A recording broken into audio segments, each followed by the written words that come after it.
distance.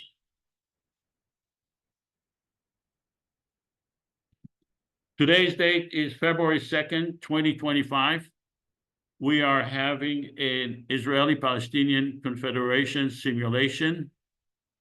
Our guest today is Ray Hanania.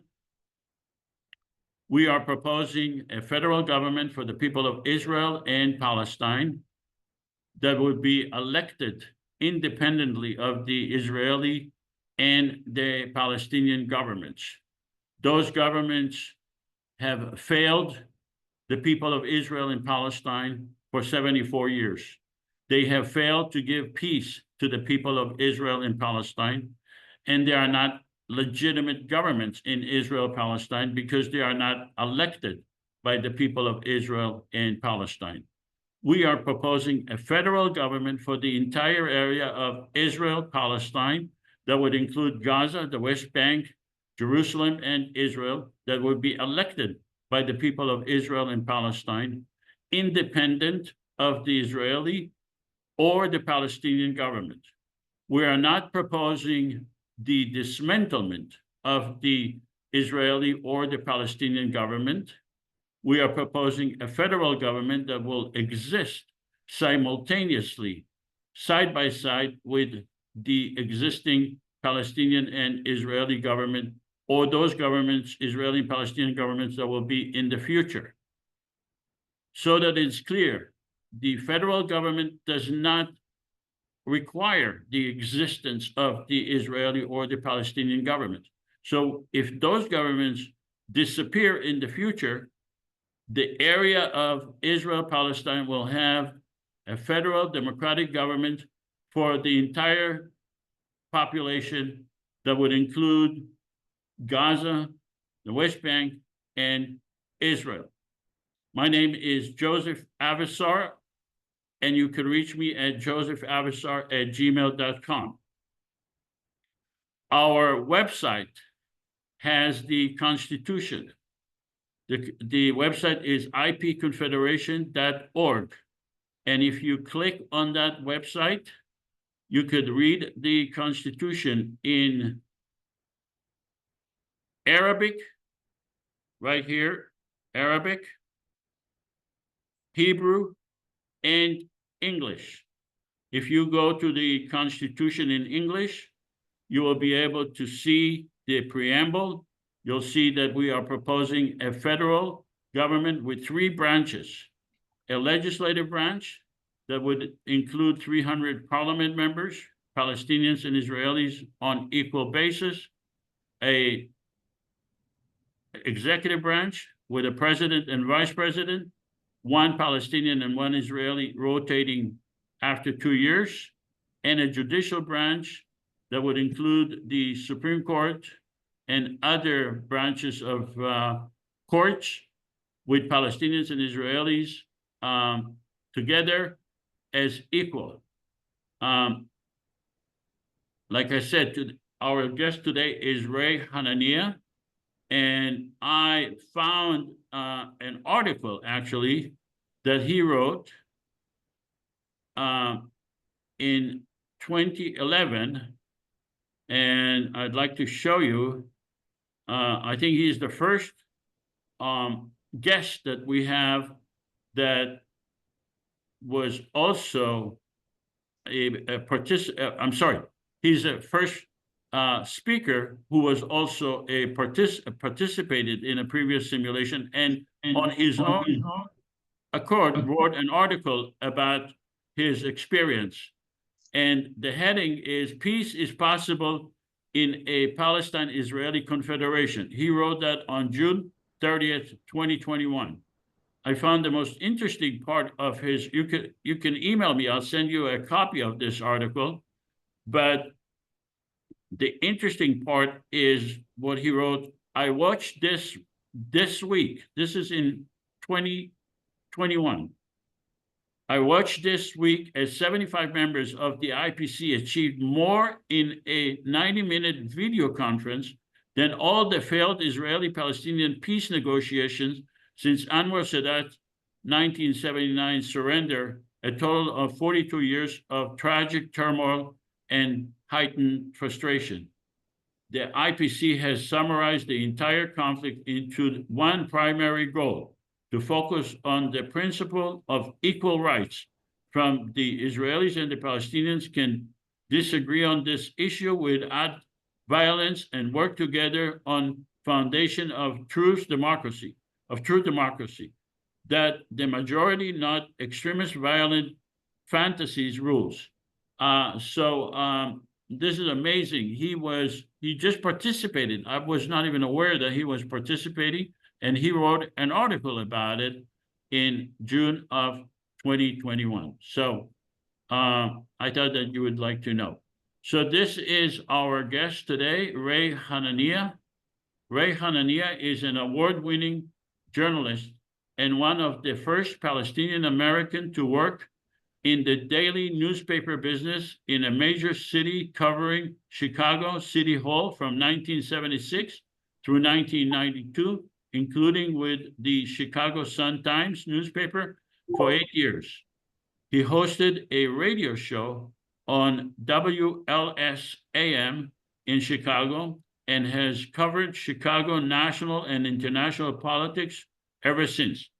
Among his awards, he has received 4 Sigma Delta Chi Chicago Headlines Club Lissagore Award for journalism, and the Sigma Delta Chi Award, and the New American Media Award for column writing. Hanania is a Palestinian Christian whose father is from Jerusalem and his mother is from Bethlehem. Ray currently covers Arab Americans and Middle East issues for Arab newspapers in Saudi Arabia, with print editions in Dubai, Paris, Tokyo, London, and Islamabad. As the senior U.S. special correspondent and hosting a radio show seasonally sponsored by Arab News in Michigan. Hanania also writes weekly columns on mainstream American issues for the Southwest newspaper group, which contained 18 newspapers in Illinois and Indiana. After September 11, 2001, Hanania formed the Israeli-Palestinian Comedy Tour, which performed stand-up comedy on Arab and Jewish issues in the hopes of bringing the two communities together. Israeli-Palestinian who oppose extremism. But he was attacked by Jewish comedian Jackie Mason in a role that dominated newspapers' headlines for more than a week in September 2002. The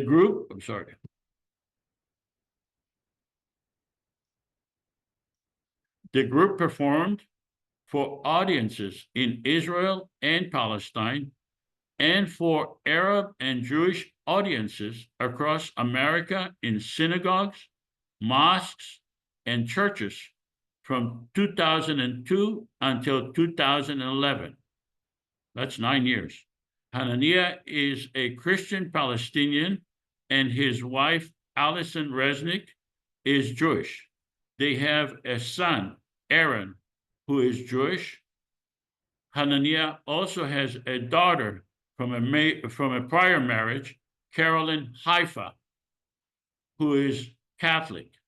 You can read all of his syndicated columns and keep up with his writing, radio shows, and social media posts by visiting www.hanania.com. So it's the same as his last name, www.hanania.com, and I hope you visit his website.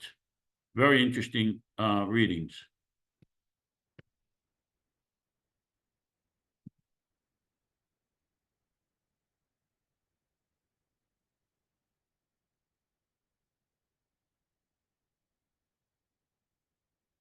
On February 16, our next meeting will be an open discussion. It's not going, we're not going to have a guest. We will have an open discussion. You're all invited, and invite your friends to discuss every issue you wish in regard to the Israeli-Palestinian conflict and how to resolve the conflict. That will be on February 16. On March 2nd, we will have a simulation with Paul Rogers. He's a professor of peace studies at Bradford University in England.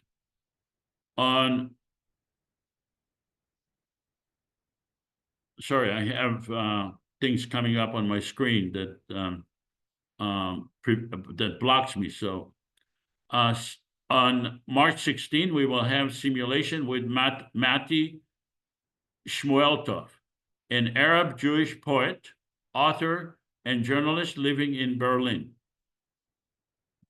And on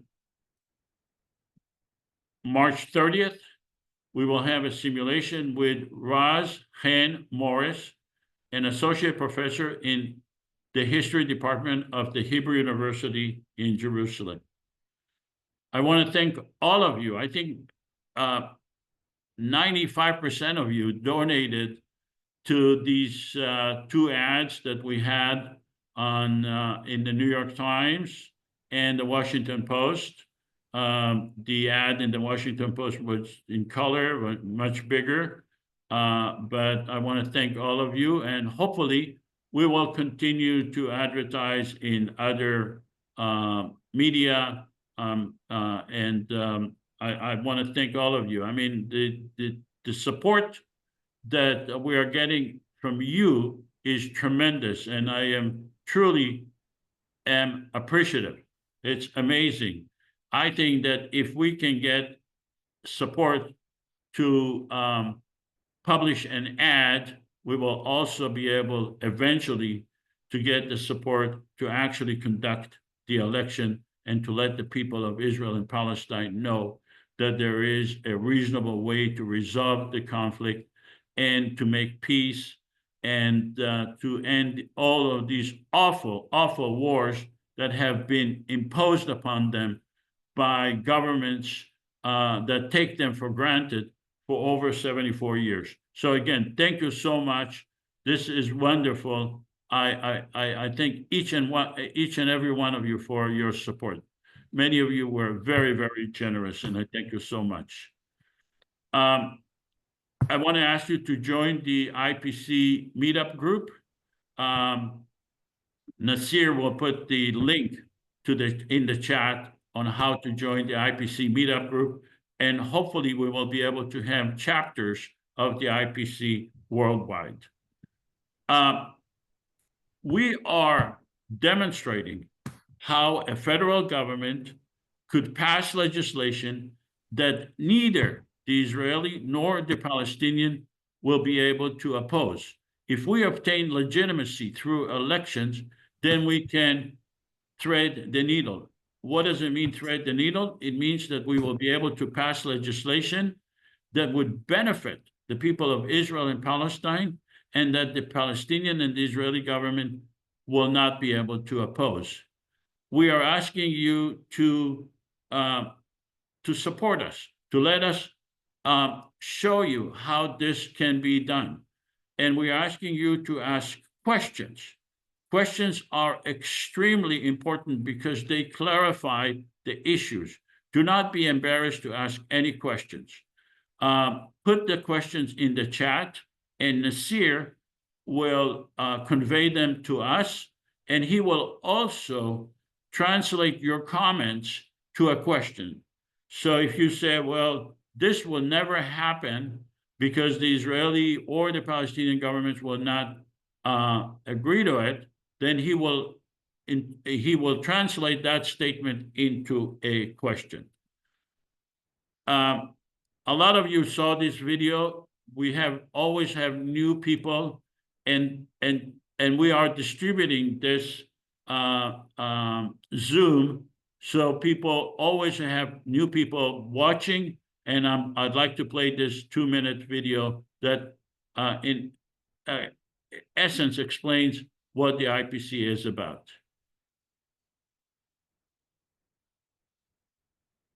The conflict between Israelis and Palestinians has endured for generations.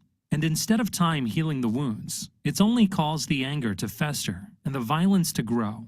But what if there was a way to alleviate the tension? Something that may not outright solve every problem, but at least create a forum that encourages a peaceful compromise. Welcome to the Israeli-Palestinian Confederation, a common third government between the Israeli and Palestinian citizens, specifically designed to foster peace, tolerance, and economic prosperity between the two nations. Here's how it works. First off, both Israel and Palestine will keep their respective governments. Israel's Knesset and the Palestinian National Authority will remain unchanged. The Israeli-Palestinian Confederation, IPC, will be a third entity acting as a unifying agent between the two. The IPC will comprise 300 parliament members elected from 300 districts in Israel, the West Bank, and Gaza. Above them will preside a president and vice president, one Israeli and one Palestinian. In order for the IPC to pass a law, it will require a 55% majority from its Israeli representatives, as well as a 55% majority from its Palestinian representatives, thereby preventing either side from monopolizing the legislature. Of course, the IPC won't undermine the political power of either the Israeli or the Palestinian government. At any time, Israel or Palestine may veto a law passed by the IPC. If neither side vetoes, the law is passed. And the two nations are another step closer to resolution. Please help us make this a reality. The Israeli-Palestinian Confederation. We might speak different languages, but we all mean the same thing. So the 55% requirements of Israeli and Palestinian parliament members would take the issue of gerrymandering out of the equation, because it doesn't really matter how many Palestinians or how many Israelis in the parliament at a given time, because you still need 55% of the Palestinian and 55% of the Israeli parliament members to vote. So let's conduct a pre-simulation survey. Do you support a federal government for the people of Israel and Palestine? And we will compare that pre-simulation to a post-simulation survey at the end of this simulation. Please vote. Do you support a common federal government for the people of Israel and Palestine to make peace?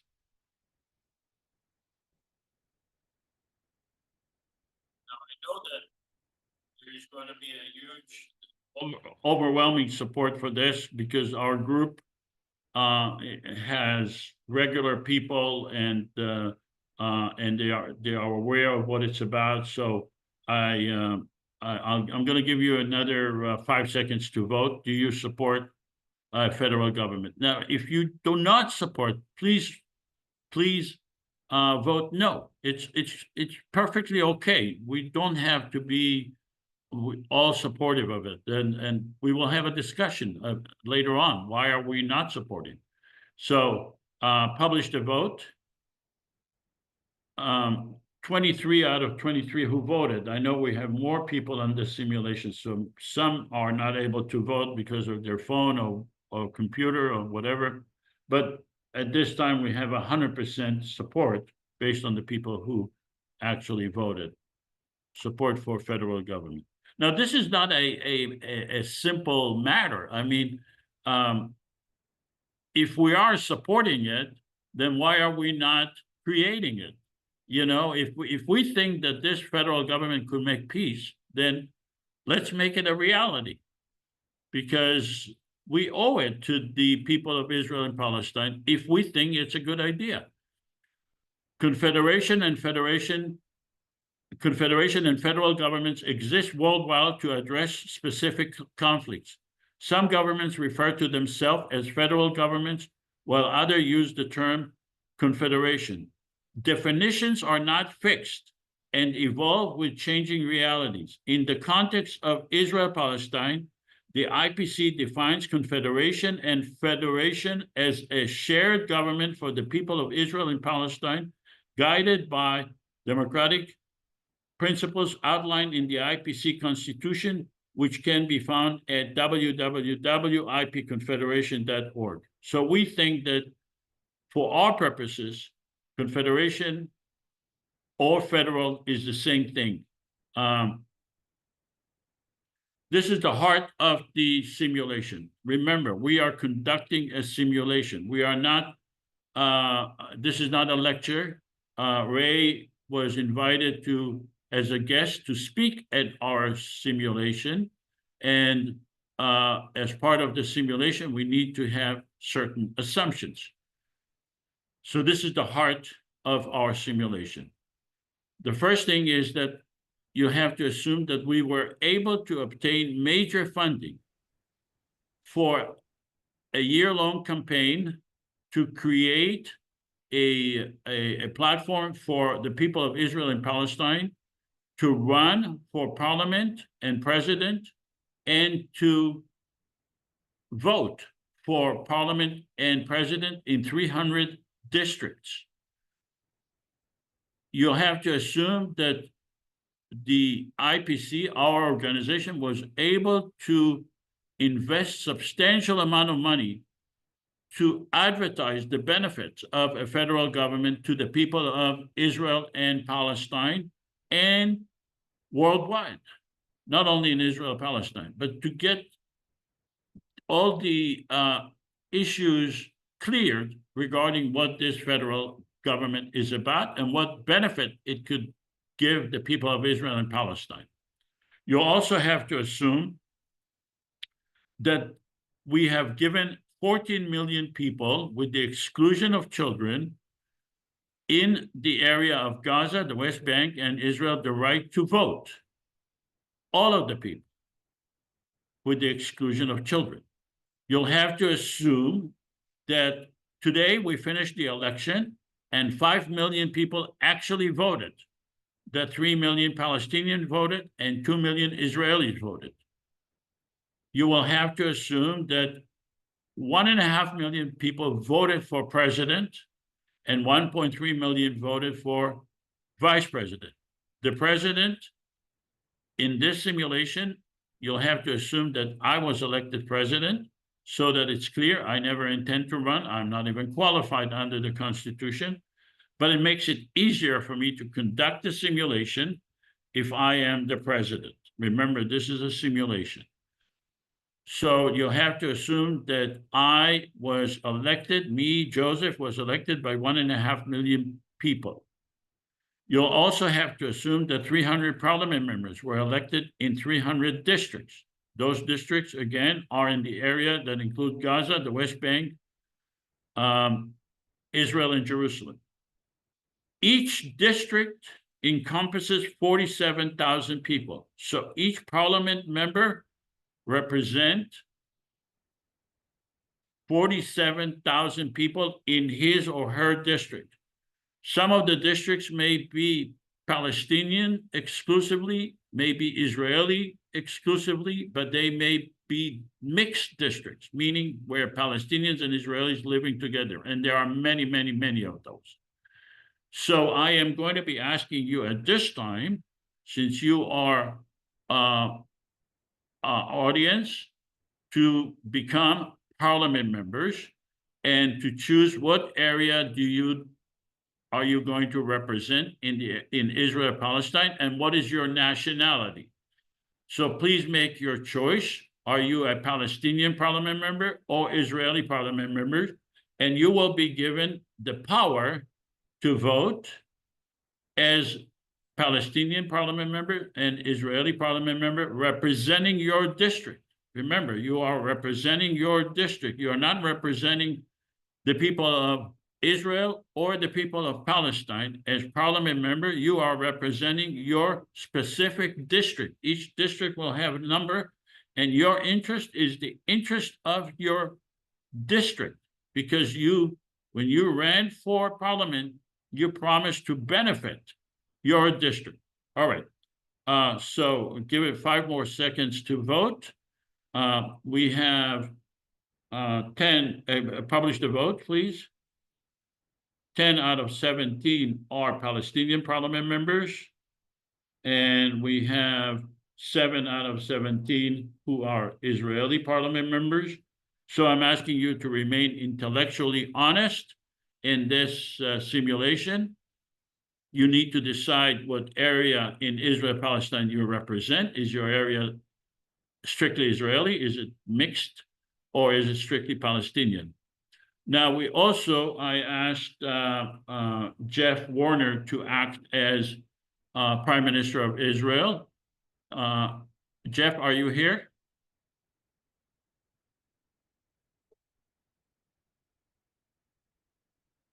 I'm here.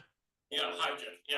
So Jeff is going to assume the political personality of the current Israeli Prime Minister. That means that he is going to play that role. It doesn't mean that that's his personal views or that he agrees with it. It just means that he's generous enough to agree to play someone that I know personally Jeff does not agree with. But thank you, Jeff, for agreeing to act as Israeli Prime Minister. It makes it easier for us to conduct the simulation when we demonstrate that we have a different government that have a veto power.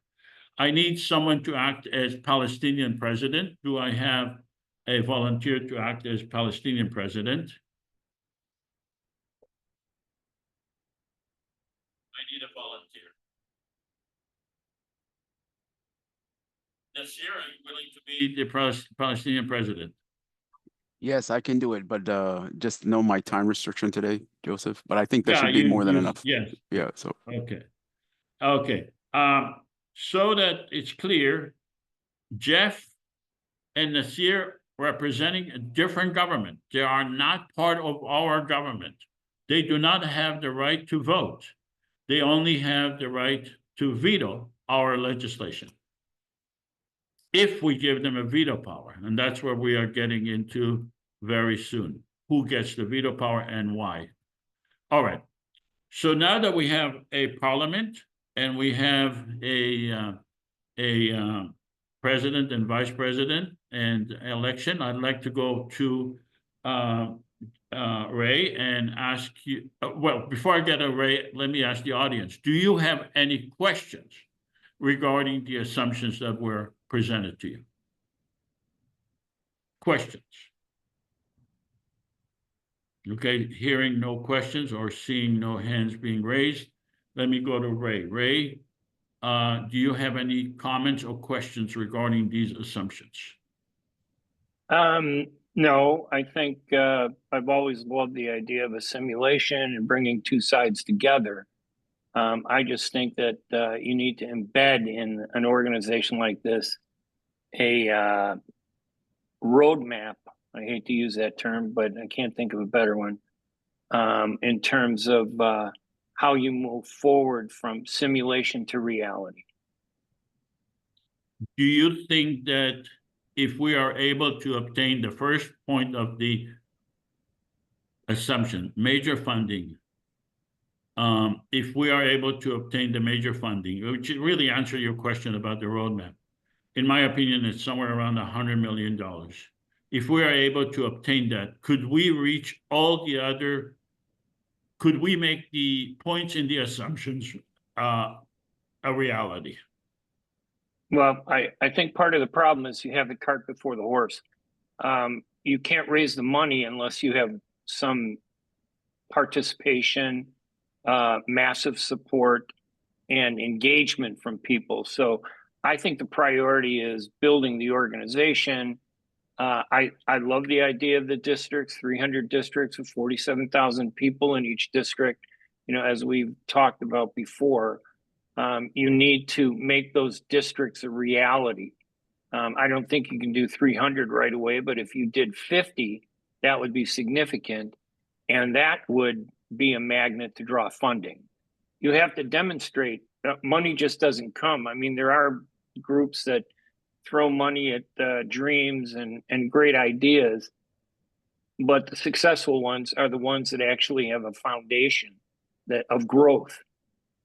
And money can do a lot of good in that situation, and you can attract a lot of money. Definitely you need money.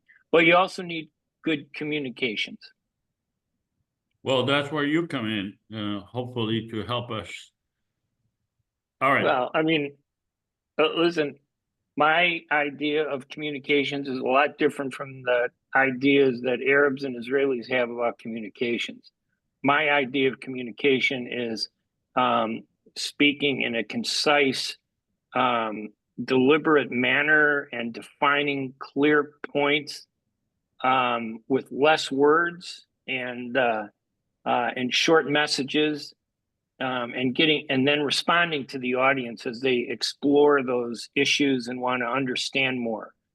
And it also has a lot to do with basic fundamentals, like truth is that truth is not the most important factor in an issue like this. It's perception. Perception is reality. And if you don't recognize that, and if you stand behind the argument that no, truth is the reality, sadly, truth isn't the reality, but perception is, and perception drives the reality. So both sides need to engage perception equally. And as we know, there's no real equality between Israelis and Palestinians when it comes to communications or driving perception. So I think that's a big challenge, on the Palestinian side. We need to get away from, our speaking like it's a dissertation to engaging audiences with the goal of making friends, the way Israel did with the book Exodus, which was a complete lie from page 1 to page 350, written by a great author who was commissioned by the Israeli government. They hired a PR person to find the author to write that book. And that book defined the conflict for Americans.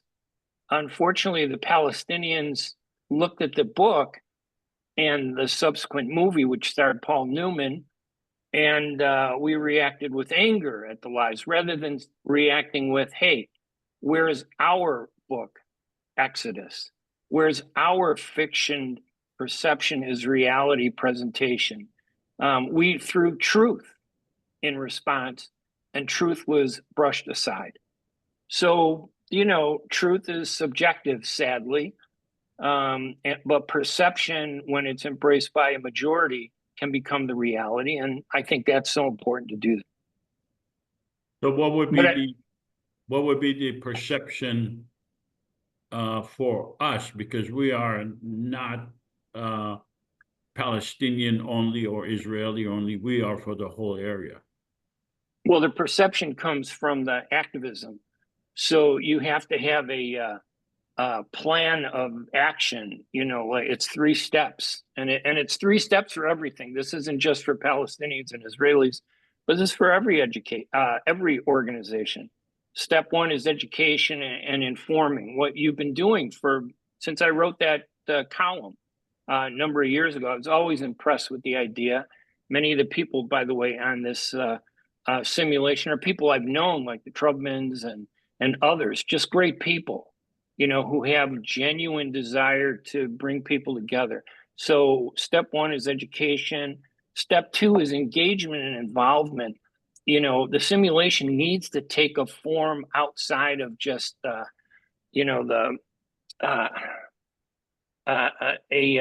non-existent image discussion. It's a great idea, but it needs to become more than an idea. And then all that, if it's done right, leads to activation, which comes from, engagement. And so I think that the simulation needs to embrace a blueprint that goes one step further than it has over the last few years. You need to see growth. And when people see growth, money comes. But you can't be stagnant. You can't have 50 people 3 years ago. And I'm not being critical of the simulation, but I'm trying to give an example. You can't have 50 participants 3 years ago and 50 participants today. There has to be a growth. If there's no growth, there's no reality. And those are just some of the ideas that I think are important. All right, I wrote it down. Step 1, education. Step 2, engagement and involvement. And step 3 is activation. Can I ask Ray a question, Joseph? Yeah, go ahead. Ray, I agree with you 100%. But let me ask you something. Sure. Is it possible for a grassroots movement to make it to that level, or does it need to maybe attract certain leaders? Like, for example, like Ehud Olmert, for example. If he was to get on board with something like this, he's a former prime minister, someone who has some political Yeah. clout, something like that. Do we need people at the gatekeepers' doors, as we say, or can a grassroots movement actually achieve and make it to the main platform of politics? Well, a grassroots movement with great public relations and communications and that masters perception as reality can be anything. And it doesn't hurt to have individuals that are celebrities or activists or well known. So yeah, Elmer would be phenomenal, but you still have to be able to get that message to people. People need to understand what you're saying. Ehud Olmert is a strong Zionist. He is against this idea. I spoke with his brother in person. He would not be the right person. I mean, maybe someone of his magnitude, but he personally would not be. Let's go on. Well, let me just say something about that, Joseph, because that's a very important part to understand about politics. Politics is not about these political declarations that people make are not set in stone. We think they're cement. Olmert says he doesn't like the idea because he's looking at the simulation the way it is today, and it's not strong. But if you had, let's say, just for example, 100,000 participants in the simulation representing even 100 districts, for example, his attitude would change because that's what politics is about. Politics is an adjustment of self-serving ideas that are self-serving to the politician. He needs to see a benefit in something. And I mean this about every politician, not just Ehud Olmert. Yeah. They need to see a benefit. No, I agree. I agree. All right, let's go on. All right, so now that we have a government, we have a parliament, president. First thing we need to do is ratify the Constitution. So this is a short version of the long Constitution that I showed you on our website. Libby, would you be so kind enough to read the Constitution? We believe that Palestinians and Israelis are entitled to equal rights under the law and guaranteed human rights and freedom. The Israeli-Palestinian Confederation does not intend to supersede or supplant the Palestinian or Israeli governments, nor to abrogate or undermine any agreements between those governments. We recognize the need to work with the Israeli and Palestinian governments. Our purpose is to resolve conflicts and to expand the relationship between Palestinians and Israelis in a fair and equitable manner. We believe in equal rights under the law, guaranteed human rights, and freedom for all. We voluntarily give the legislatures and the governments of Israel and Palestine veto power over legislation we pass relating to the domain of control of those governments. We believe in the separation of power between the legislative, executive, and judicial branches. We believe in the creation of a permanent secular government for all the people residing in Israel and Palestine. We believe in having a separate judicial branch relating to IPC legislation with Israeli and Palestinian judges, with a system to avoid biased decisions based on nationality. So the important part is that we do not intend to supersede or supplant the Israeli or the Palestinian governments. Whatever agreement they decide, we constitutionally recognize that agreement. So if they decide on a two-state solution or one-state solution, constitutionally, we are bound to accept those agreements. We also agree to give them a veto power on matters that violates their sovereignty. So if we pass legislation that violates their sovereignty, they have a veto power. Does anyone have any questions regarding the Constitution before I go to Ray and ask him to give his opinion? I see no questions. So let's ratify the Constitution, and then we'll go to Ray. Palestinian Parliament members, you are required to ratify the Constitution because you are a Parliament member, and when you ran for Parliament, you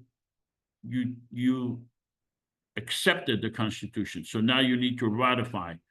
Palestinian Parliament members, please ratify the Constitution.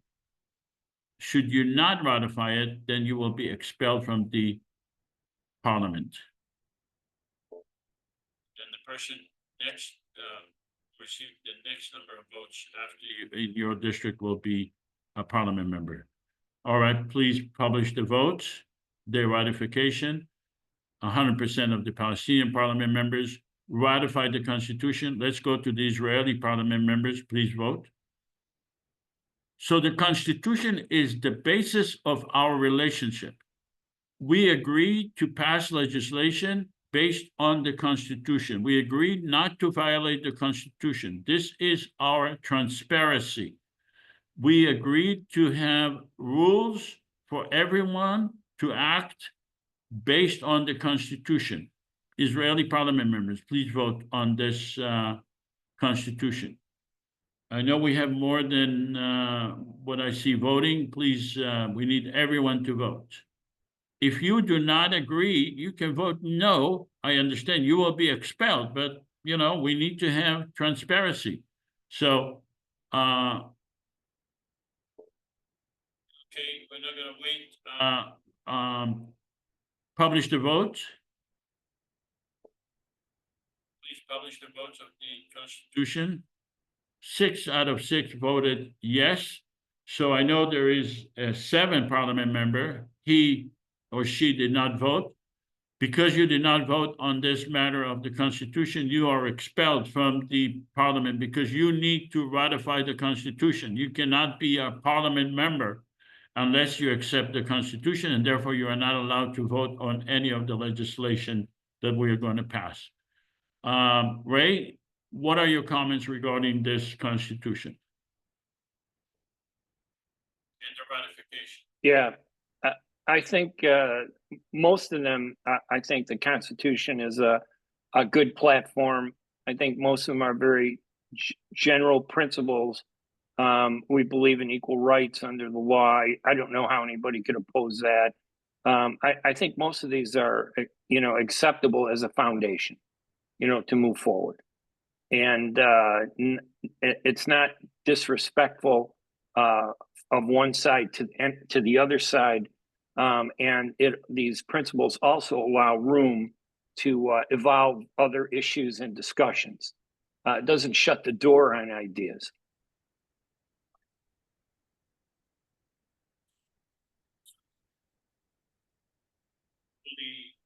Accepting. Are there any issues in the Constitution that you object to, or you think are objectionable? I don't think that any of these, in my opinion, are. I don't object to any of them, to be honest with you. I have more of a concern of implementation, and maybe that's why some people may not support the Constitution because they don't believe it's possible to implement these. They may think it's impossible. And this Constitution will be ratified by people who ran for Parliament. I understand. So and it has to attract people to run for Parliament. In other words, this Constitution has to have a magnetism that brings people to the table to want to participate. And if they bring people to the table to participate, you're going to have ratification and a strong organization. But I don't know, am I missing? I'd love to hear if anybody feels there's a point that doesn't, shouldn't be in there. In these, I think these points are, good, a good foundation. a good basis for how this confederation were to act if it were to go from simulation to reality. Ray, there are 14 million people in that area, okay? Right. I'm taking you back to the assumptions. If we have 14 million people, and if we have major funding to advertise the benefits of a federal government, would we have difficulty in attracting 300 candidates to run in 300 districts? Yeah, I mean, you're going In to have Israel, difficulty. Palestine? You're going to have difficulty because you know, the peace movement doesn't have the same standing as the hate movement that exists on both sides. You know, the anger and emotional movement, it may not all be hate, but you have to, you know, assuming that you had an opportunity to present this to all the people in a smart media communications, effective communications way, I think the majority of people, not at moments of tension like we have today, but when things calm down a little bit, I think these are ideas that both sides would easily embrace if they understood them properly. And if you could outshout, you know, the extremists on both sides who do a better job of conveying their ideas today than moderates, like, and I use that term loosely and just as a convenient label. We can define ourselves any way we want, but maybe centrist people that believe in peace should easily embrace all of these ideas. But, you know, there are a lot of people who believe in peace but have given up on it because of pain, anger, hatred, frustration, and you need to get them back. So it's a challenge. All right, going back to the simulation, so I want you to assume that we passed the Constitution, that all the parliament members that are serving ratify the Constitution, and we have 300 parliament members, Palestinians and Israelis, who ratified the Constitution. I want you to assume that. If we assume that, then this is a momentous occasion because it undermines the existing governments, meaning the Israeli and the Palestinian governments' use of fear and hate to justify their actions. This is a completely different reality in Israel-Palestine once we pass the Constitution. Passing the Constitution, ratifying the Constitution, having the election removes the collective stigma against Israelis and Palestinians that we are incapable of making peace, that we were born to fight each other forever. It would provide huge political capital to the parliament, to the president, and to the people of Israel and Palestine, so that we can spend that capital all over the world to our benefit. It will compel governments and organizations to contribute.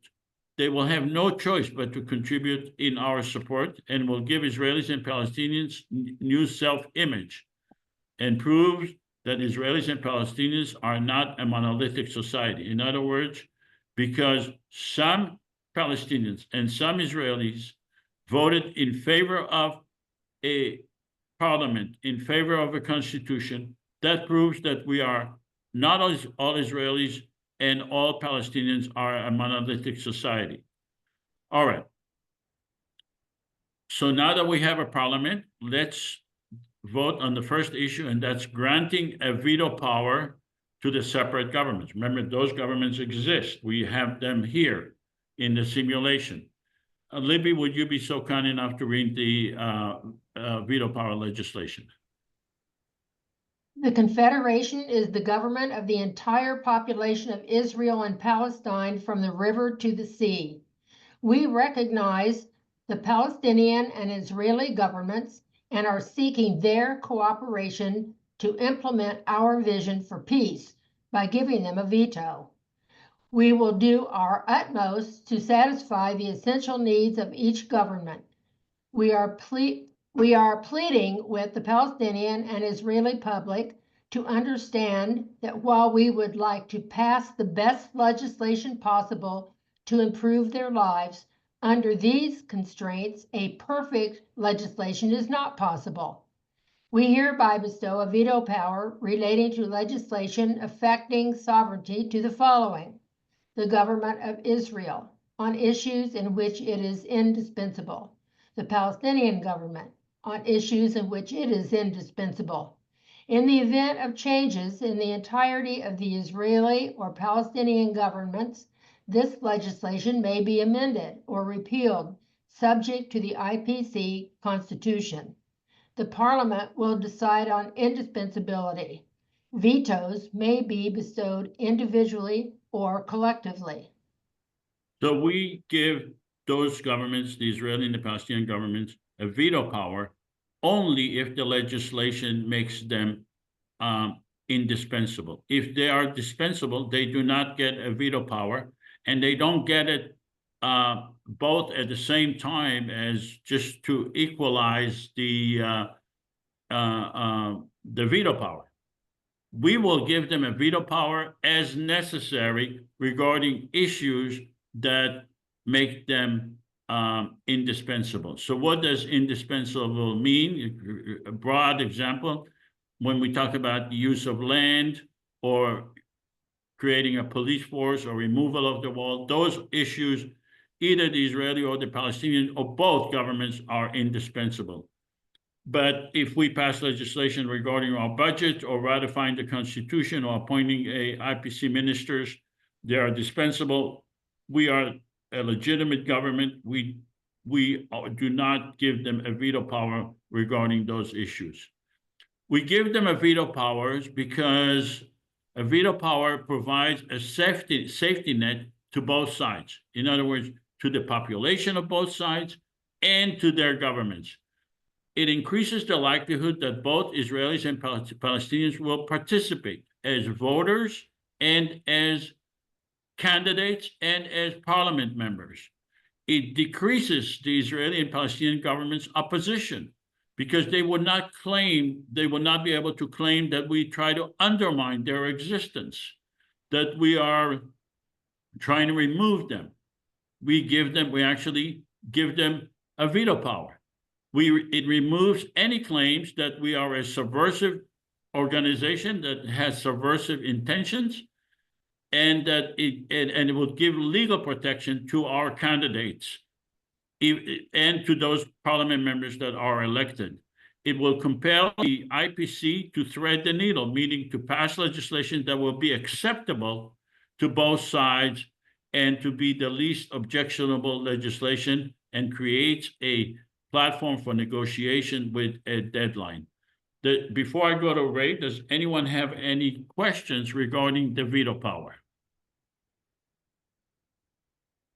All right, Ray, what are your thoughts regarding the veto power? And well, I think that's sorry, let me just, oh, I am on, sorry. I think it's important that the people in both government or both communities, Palestinians and Israelis, feel that the governments that they have, have a voice in what's happening, and that this can't be railroaded, which puts a big burden on the Confederation and on the people and on the districts to better educate and lobby and line up support. So it creates a red line that has to be crossed, and that comes through engagement and activism. So I think the veto power is important. All right, thank you. Let's have the Palestinian parliament members please vote. Are you in favor of giving a veto power to the Palestinian and the Israeli governments on issues in which they are indispensable? Palestinian parliament members, please vote.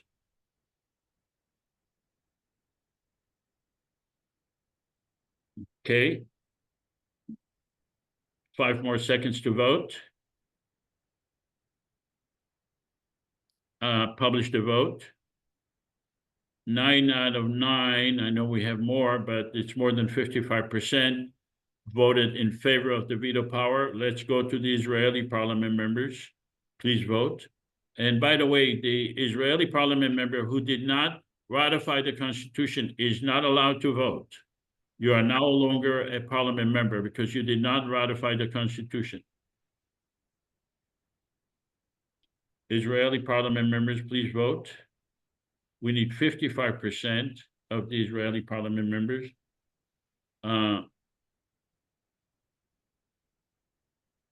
5 more seconds to vote. The Israeli parliament member number is dwindling, but publish the vote. 6 out of 6, 100%, which is more than 55% of the total Israeli parliament members voted in favor of this legislation. So we are giving them a veto power based on the criteria that we created for veto. All right. Our first order of business, because of the tenuous relationship that are going on right now, we feel that it is necessary to make a declaration of peace. Libby, would you be so kind as to read the declaration of peace? The Israeli and the Palestinian governments do not have a veto power over this declaration. Our goal is to be a shining example for peace and tolerance. We believe in the respect for all people, regardless of religion or gender. We are committed to protect all people of all religions and to value the sanctity of life. All people have equal rights before the law. All religions have an equal rights to exist. The practice of religion is voluntary and shall not be imposed. The land belongs to no religion, and no war shall be imposed on the account of religion. We encourage all governments of the world to adopt this resolution. We hereby submit the declaration to the Israeli government, the Palestinian government, and ask that they will adopt the same.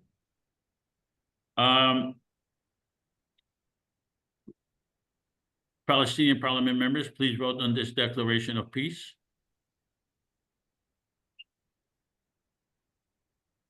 Palestinian parliament members.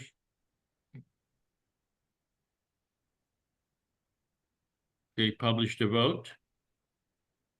All the Palestinian parliament members agreed with this legislation. Let's go to the Israeli parliament members, and then we'll go to the audience and to Ray. Israeli parliament members, please vote.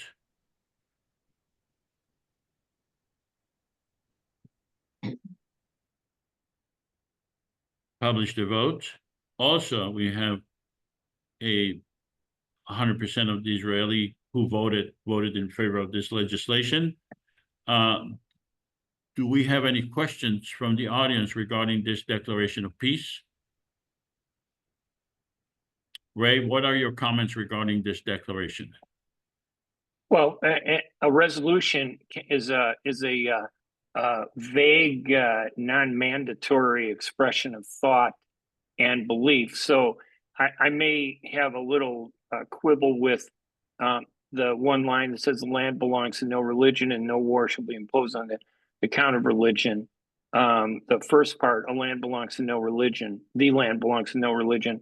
I'm not sure that that would go over with a lot of people, but it is simply a resolution that asserts a principle, and there might be a better way to state that all religions have a tie or connection, to the land.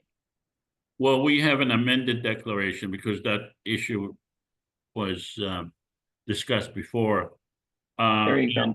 And we changed that line to say we respect the connections of all religions to the land, and no war shall be imposed on account of religion. Okay, that should have been added to the resolution. Yeah. Okay. That was voted on, but yeah, that's a much better way to say it. Okay. The point is that we are making a declaration of peace, and we are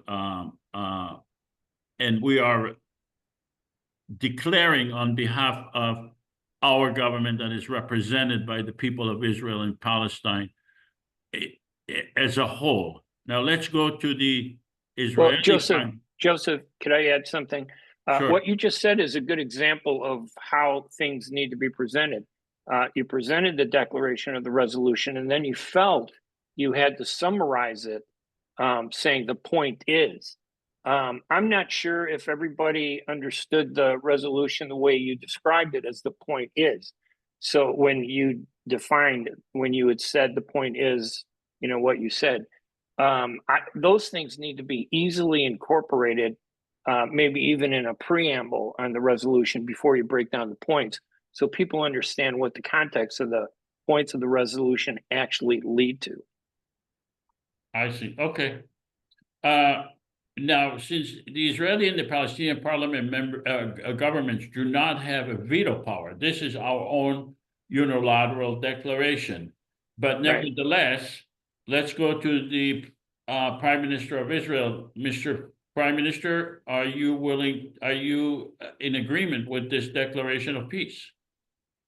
The state of Israel is long stood for peace and tolerance, but it's important to the identity of of Israel that it is in fact a Jewish state, that it stands for and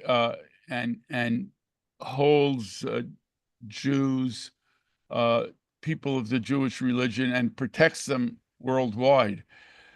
So, though in general we agree with the declaration of peace, we worry that this undermines a little bit our the essence of Israel, which is being a Jewish state. All right, so if we vote on an amended declaration, which says we respect the connections of all religions to the land and no war shall be imposed on account of religion, would you then adopt this declaration fully? This is much better, and I will certainly bring this to my cabinet to discuss and maybe adopt. Well, we are asking you to adopt it rather than to delay your decision. Well, I mean, we're a democracy and we have to do it that way. But I, as Prime Minister, I will bring this forward. Well, and also by the act of bringing it forward is almost a unofficial way of embracing the idea. When you bring something forward, nobody brings something forward that they don't like or they have strong objections to. So he doesn't have to publicly state, yeah, I support this. Just bringing it forward, I think, is an expression of this is a good foundation. I agree. Let's go Thank to you. the Palestinian president. Mr. President, are you going to accept this amended declaration of peace? Absolutely, we accept this. This is not any different than our position that the Holy Land is the land that is holy to all the faiths, including Palestinian Christians, Muslims, or the Samaritans who live in the Nablus area, as well as to the Jews who have always been part of Palestinian society and history.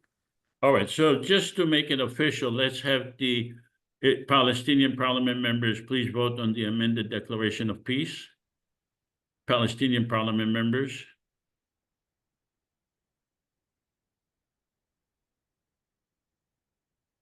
Okay, publish the vote. And the Israeli parliament members, please vote. Israeli parliament members.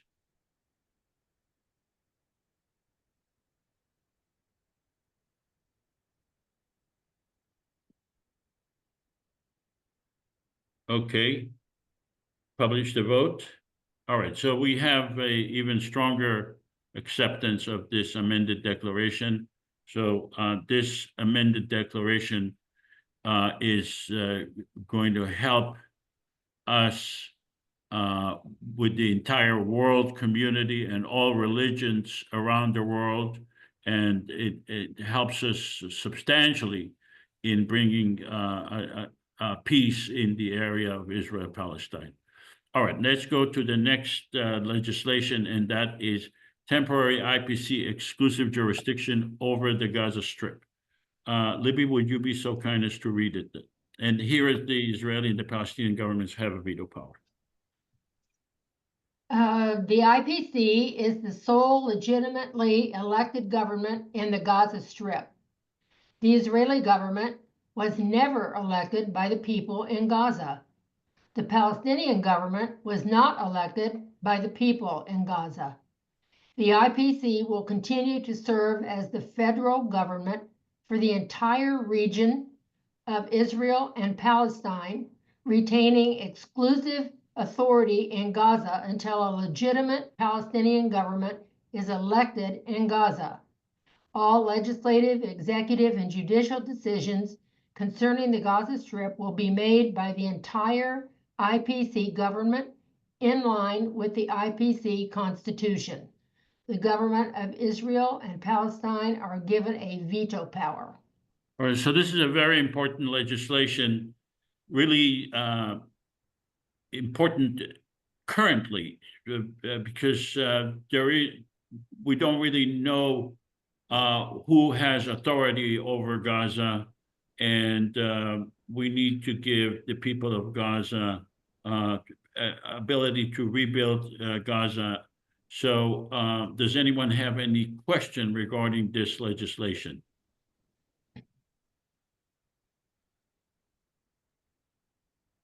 Okay, hearing no questions.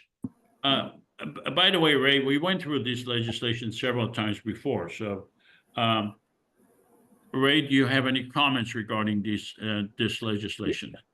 Yeah, I think it needs to be reworded. I'm not sure that the term exclusive jurisdiction is the appropriate phrase. I think you need to get away from who controls Gaza to more of a confederation influencing Gaza, because control undermines the role of the people who live there and the view that the Israeli government has. So I think this would have to be seriously rewritten.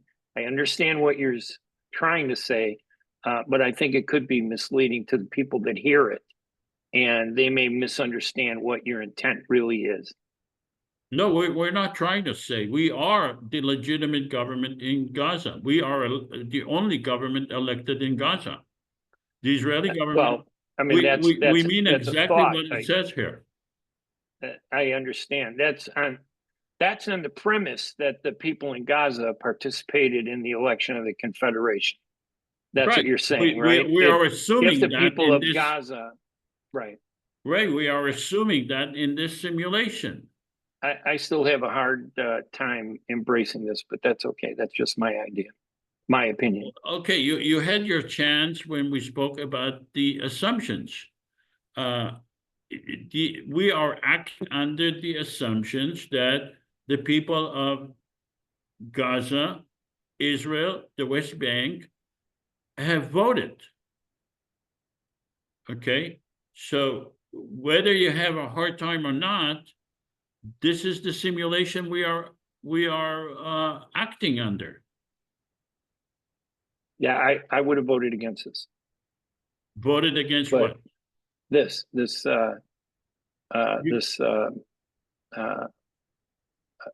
proposal.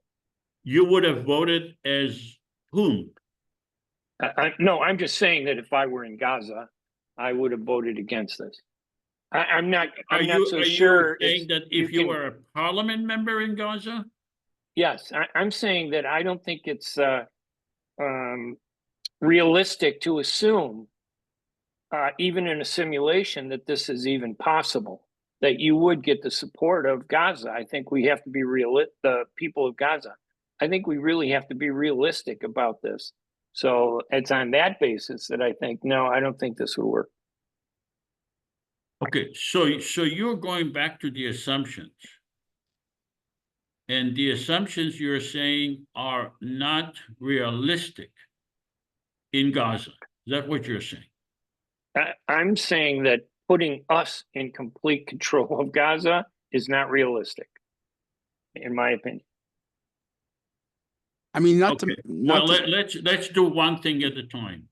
Is it realistic to have the citizens of Gaza voting in their district for parliament members? Yes. Okay, so then it is realistic. Gaza will have 50 parliament members, okay? Yes. Yes. Okay. So now let's go back to the legislation. We have 50 parliament members who are legitimately elected by the people Right. of Gaza, okay? Right. We are now the parliament with 300 parliament members, 50 of whom are in Gaza, okay? Are you, in this simulation, are you a parliament member or are you just a observer? I'm saying I don't believe you would get the parliament members to support exclusive jurisdiction for the Confederation. That's what I'm saying. Okay, I don't believe that's possible. That's okay, all. all right, okay. So, all right, so let's have a vote. Palestinian parliament members, do you support this legislation of temporary IPC exclusive jurisdiction over Gaza? Parliament member. Okay. Publish the vote. 67% of the parliament members in this voted in favor of giving the IPC exclusive jurisdiction over the Gaza Strip. All right, let's go to the Israeli parliament members. Israeli parliament members, please vote.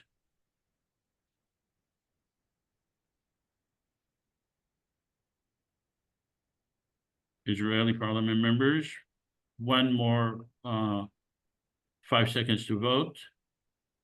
Please publish the vote.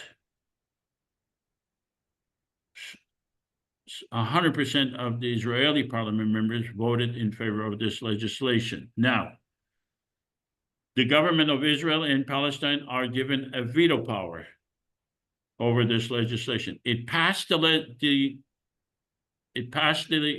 legislative body of the parliament. I am the president. I'm going to the Israeli prime minister. Well, before that, let me go to the Palestinian president. Mr. President, are you going to veto this legislation? Yes, as president, I'm going to veto this legislation. First of all, the Palestinian government, the Palestinian Authority was elected. It is the representative of the Palestinian people, as well as the PLO, the representative of the Palestinian people. So any legislation that calls us illegitimate or not elected is not acceptable to us. Secondly, jurisdiction over Gaza belongs to the Palestinian Authority. This is to be returned to us for us to deal with as part of the state of Palestine.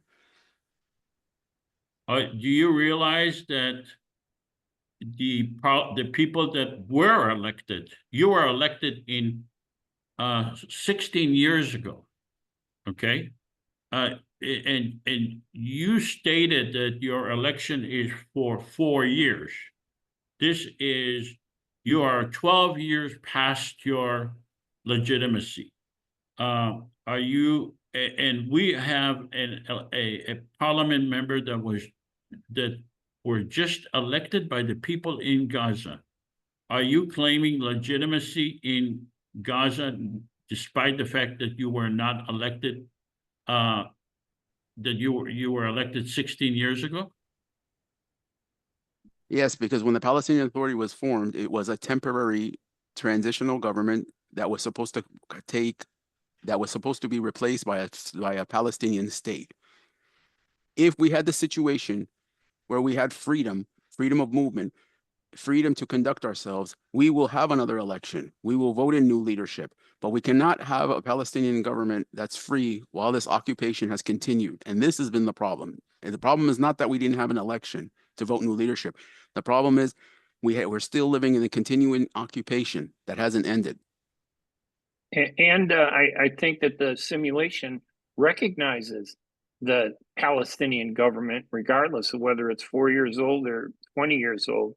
I tend to agree that there's no atmosphere for a real election because of the conflicts that have taken place since that first election. But we've accepted that Palestinian government has a veto power, and now we can't just say, "Well, you don't have legitimacy to issue a veto." Exactly. You have to recognize that the government is going to veto this. Yeah, So you're I think it's problematic. But We accepted that they have legitimacy on issues in which it is indispensable. Okay? The question is it indispensable?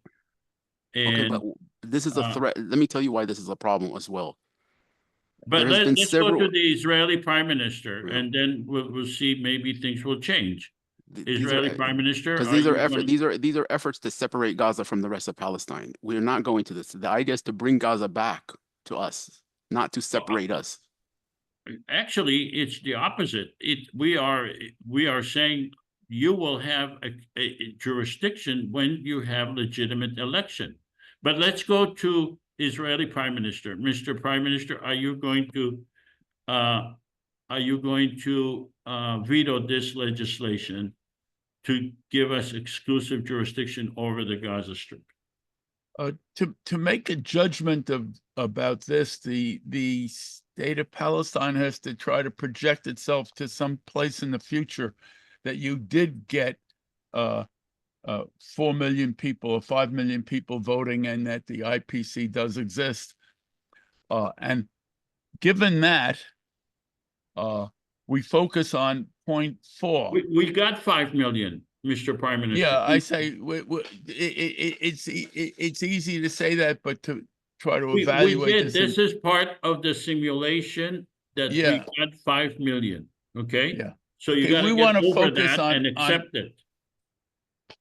the state of Israel wants to focus on point 4, that the IPC will continue, will serve. I think the word continue has to come out of that, as the federal government for the entire region of Israel and Palestine, and then until a legitimate Palestinian government is elected in Gaza.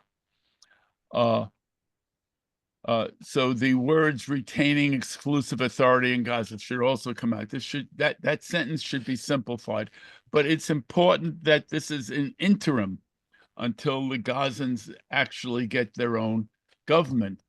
Well, that's what it says. no, it doesn't. No, there's a flaw in point 4. And the flaw is that it says until a legitimate Palestinian government is elected in Gaza. The simulation assumes that a legitimate Palestinian government has been elected in the West Bank and Gaza to oversee the Gaza. So I think that point has to be rewritten. It doesn't make that assumption. You're reading into it something. You just said that there's a Palestinian government that has veto power. Correct. On Right. matters in which it is indispensable. Okay, and I agree. Are you saying they're not legitimate, though? Yes. Okay, We well, are that's saying a that problem. the Israeli and the Palestinian governments are not legitimate. Are you saying they are legitimate?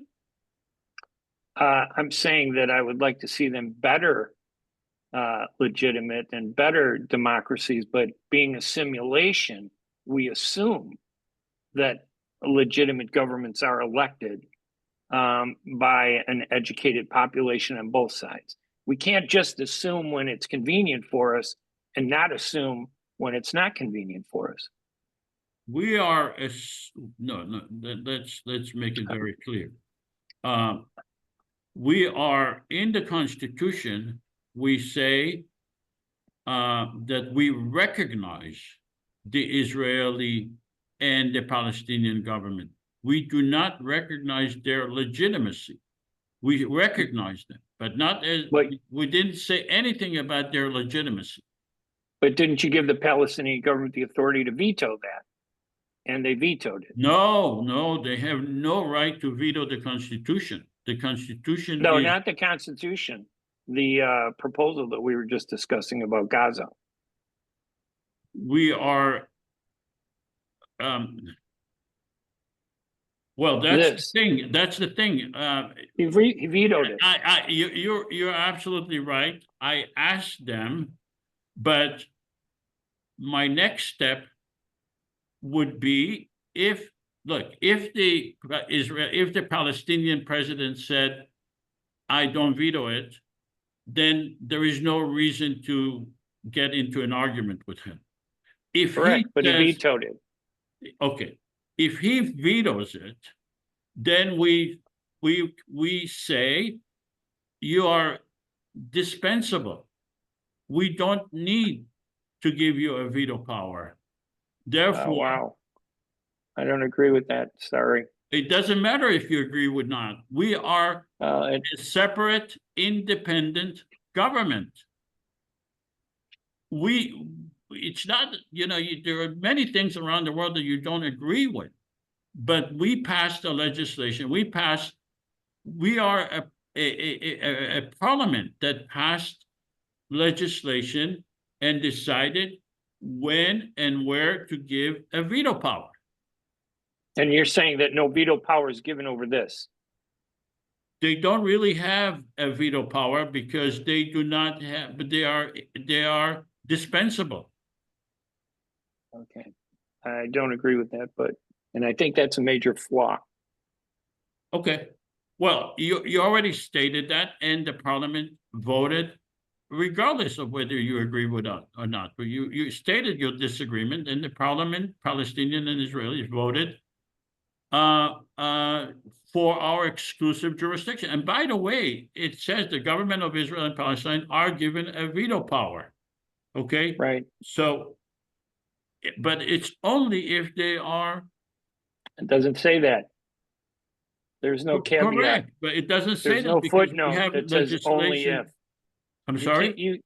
It doesn't say are given a veto power, comma, only if they meet a certain criteria. That's not what it says.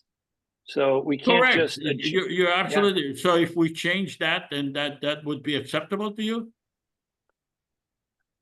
If you're saying that this is that neither Israel nor the Palestinian governments could veto this, yeah, that would change things. But then it would be a matter of how to impose that. I think the government of Israel is indispensable because they have the military power over there. Now, you may say that Hamas has is indispensable because they have the power to block us, and I would agree with that. So if the president of Palestine represents himself as the leader of Hamas, then he would have a veto power. Absolutely. I disagree. What do you disagree with? I don't think it's a matter of whether Hamas thinks it's the government. I think the Palestinian Authority is the government. You recognize one government. You haven't talked about two governments. Okay, but Palestinians in Gaza and Hamas and the West Bank. We're talking about one government, and if the president of that government vetoed it, it's vetoed. Okay, Ray. It's vetoed. It doesn't make a difference to us who is the government. What makes a difference to us is who could block us from implementing our legislation. As far as we are concerned, and we said that time and again, neither the Israeli nor the Palestinian governments are legitimate governments. We are the only legitimate government. Now, if the president of Palestine is saying that he is a PLO president, then he is dispensable with regard to this legislation because we can implement our exclusive jurisdiction whether or not he likes it. If he says he's the leader of Hamas, then he is indispensable because we cannot implement this legislation unless he agrees to with this legislation. The same thing with the Israeli government. If the Israeli government is indispensable because they have the power to block us. It's not whether you personally, Ray, agree that Hamas is not a legitimate government or the PA is the legitimate government. That's not important at this stage. Didn't you ask the president of Palestine in this simulation whether they would veto it, and he said he vetoed it? Correct. Okay. And now I am clarifying, and I am saying, are you the PLO president or are you the Hamas president? I assumed he's the Palestinian president in a simulation where Palestinians Okay, voted for their so leader. if he's being vague on that issue, then he doesn't get a veto power. Because I don't think he's being vague. okay, I mean, we give the veto power to the power that can block us. It doesn't matter to us the internal issues between the PA and Hamas or the internal issues of Israel. These are illegitimate governments to begin with in Israel-Palestine. All of them. We only It's a focus problem. on who could block us. That's all we care about. We are elected by the people of, I am the president of the whole area. Okay? The only issue I have is who is it that who can block me? And if you say that you are representing a entity, I don't really care what entity. If you cannot block me, it doesn't matter to me. If you can block me, yes. It does matter. I think you undermine the Confederation. I think this undermines the authority of the Confederation. Your logic on this severely undermines the whole principle of the simulation. In my opinion, you asked me for my opinion. I'm giving it to you. All right, but can you, I mean, you can say undermine, can you explain how is that connected to our claim that we are the only legitimate government in Israel-Palestine? Well, you haven't been elected, number one. But if you assume you've been elected, yes, I think we are assuming we have been elected. We can't. But I also think you could assume that a Palestinian government would be elected too before you would be elected. In my opinion, if Gaza had a vote to elect you, I think they'd have a vote to elect a Palestinian leadership. I don't know why you're clinging so hard to this exclusive jurisdiction resolution. Why is it so important to the IPC to have exclusive jurisdiction over the Gaza Strip? Why shouldn't the Palestinian government have exclusive jurisdiction? Because we are the government of the whole area. We want to better the life of our people. We do not accept the artificial segregation of people based on the Israeli and the Palestinian government's conflict. We think that this is an uncalled for, illegitimate conflict created by illegitimate entities that are not elected. And we are not, as the president, I will not be willing to remove my my authority or to abandon the people who voted for me. Doesn't work. See, the problem I see is that you still see things in terms of Palestinians and Israelis. And I understand that, Ray. I understand that because I had what's that issue too. What's difficult, Joseph, is that you're saying that the Confederation is not here to replace the governments of Israel and Palestine. And then here you have an example of it saying that we are the legitimate government and you are not. You're doing exactly what. Yeah, to this point. I am saying we were elected. Yeah. This is part of the assumption. No, I know, but you can't say that we are not here to replace you. I mean, we recognize you as a legit, but then at the same time, when we have these concerns, such as the jurisdiction over our own territory, hey, you're not legit. We're the ones. Joseph, it's the time that I told you that I have to exit. So I have to actually leave. So another person has to play. Thank you, Ray. Okay. All right. Thanks, Nasir. Bye-bye. Okay. All right. So So that's why I think that we are.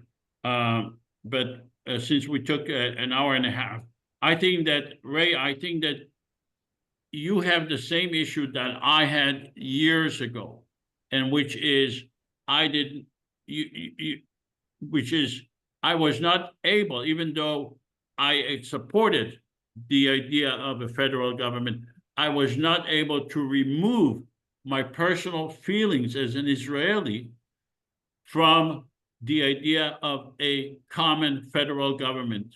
I emotionally, I needed to think that Israel is still in control until I realized totally that Israel is not a legitimate government. It's not doing, it's harming the people of Israel and Palestine. The same thing I think about the Palestinian government. They are harming the people of Israel and Palestine. And I am saying if we create a federal government, that probably is how things are going to be coming up. All right, let's have I think this is an important issue. Let's have a open discussion now, and I'm going to stop the. But okay, let me just go have the post simulation survey, and then we'll go to open discussion. After participating in the simulation, do you support a common federal government for the people of Israel and Palestine? Please vote.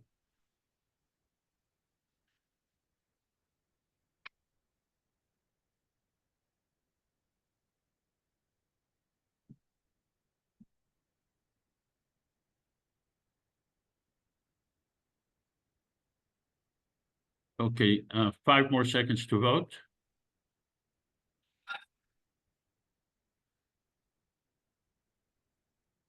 End the voting and publish the vote. 19 out of 19 voted yes. Before we had 23 out of 23 voted yes. So 100% voted. We don't have any vote, no vote. I think that these assumptions could become a reality.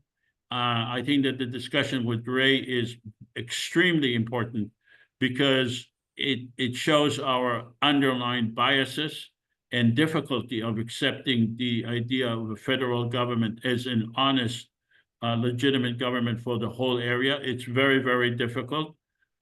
We have our own, and national identities, and it's very difficult to remove our national identities from the discussion. I think a common democratic federal government could make peace.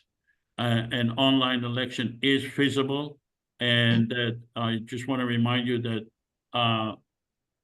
Israel-Palestine is engaged in wars upon wars and spending billions of dollars in war, and probably somewhere around $100 million could make peace. So remind you again to join the IPC meetup group, and let's go back to, I'm going to stop sharing, and let's have the open discussion. All right, Libby. Yeah.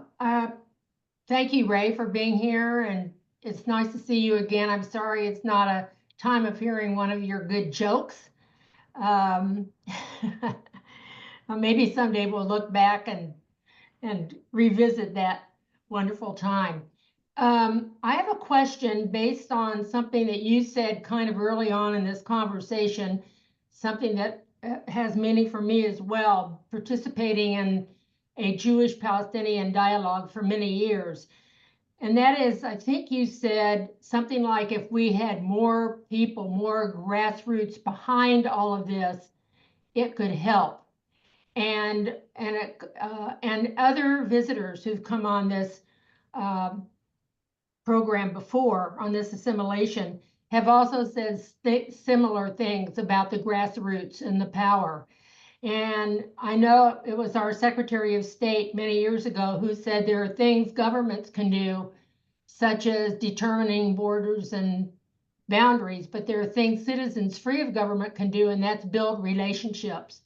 And it makes me wonder. I think about all these different groups in Israel and Palestine, like the Combatants for Peace and the Bereaved Parents and NOMEP.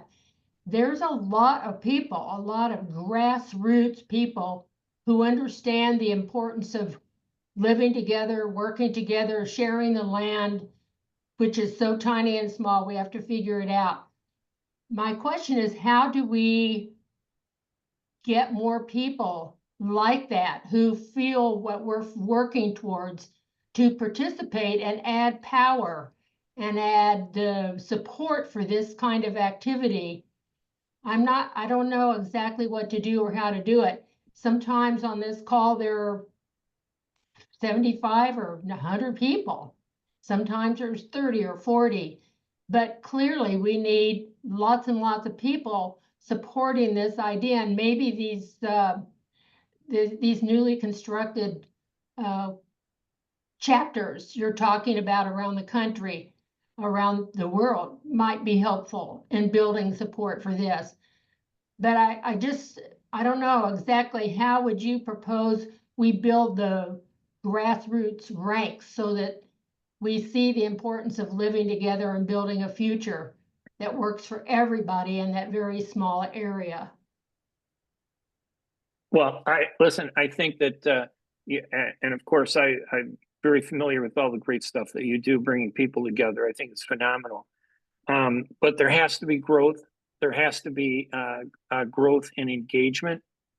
And it doesn't matter whether it's a Palestinian-Israeli peace group or the United Auto Workers working with the local government. Every organization has to follow the same evolution, which means that you have to show some progress.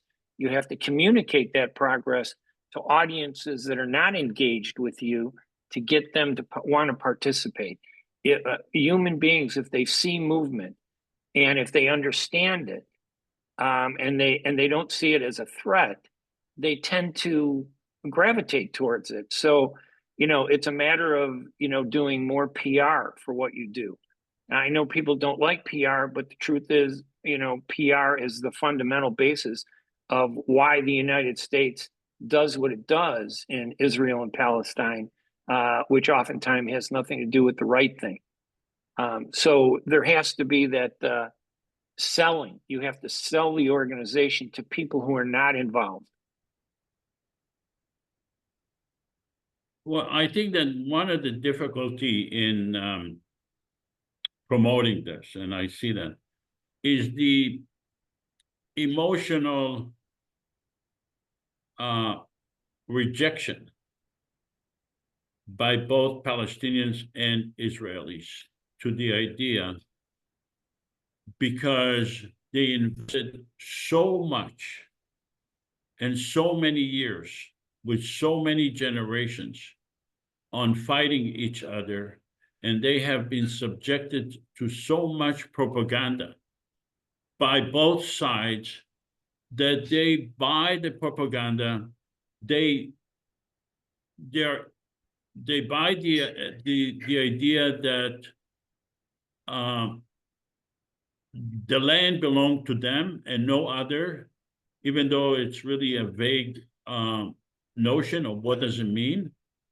And they created, on the Israeli side, I can tell, a cult mentality that doesn't really deal with issues in an honest way or doesn't answer. And now in my opinion, the Palestinians are also growing to become a cult mentality, and you have two cult societies or cult mentalities colliding with each other, and it's very difficult to demonstrate to them that their cult ideas are harming them. They're not at that level of accepting that reasoning.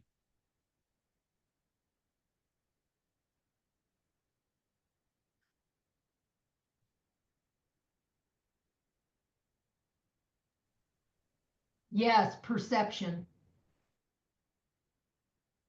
Yeah, I mean, listen, the Israelis have done a great job of presenting their position and defining the Palestinians. You know, the Israelis aren't just good at how they define themselves. The Israelis are very good at how they define the Palestinians. In contrast, the Palestinians have never done a good job of defining themselves. You know, for all the books that Edward Said wrote, they were great dissertations. For all the great books that have been written by Palestinian scholars, they were written for professors to read. They weren't written for everyday people, you know, to understand. Everyday people don't go to a beach with the Palestinian books to read them, but you go to a beach and you see the Israeli message at every level in what's being read, the narrative. So the Palestinians, I think part of the problem is with us. We need to get our message out. We need to strip the emotion. We need to be strategic. And unfortunately, we're not. We're driven by anger and emotion. I'm not saying unjustified. I'm just saying that emotion does not win except in a violent way. Get rid of the emotion. Find leaders that can convey the truth in the most effective way. Even, for example, when I came onto the simulation, I could have put up a background that said Palestine belongs to the Palestinians. That would not have conveyed a belief that I wanted to share. So I put up the Israeli-Palestinian Confederation logo to show that I'm supportive, because I have to get past of the acceptance criteria, which is the first thing every human being does when they meet somebody. Do I accept you or do I reject you? And they never reject you because of your beliefs. They reject you because of the way you sound, the way you look, the way you talk, and whether they think that you're a friend or a foe before they even understand what you're saying. So we have to get past that, and we haven't. Ray, is it possible to be a supportive of the IPC and at the same time supportive of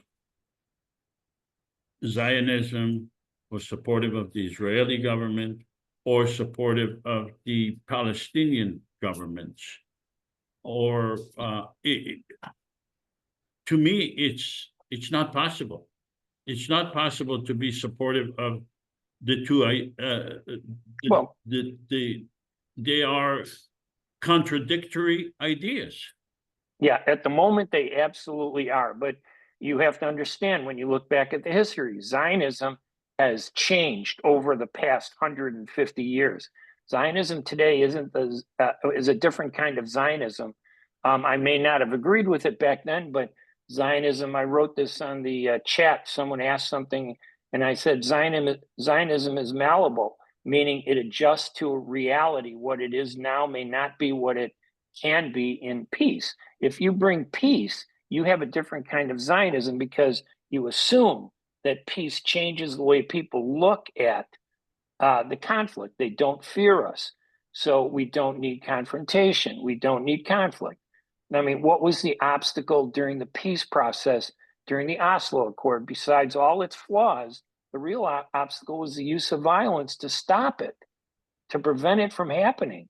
Suicide bombings, killing Yitzhak Rabin, they stopped it. So peace never really got a chance to change the way people look at things. So I think people and ideas change.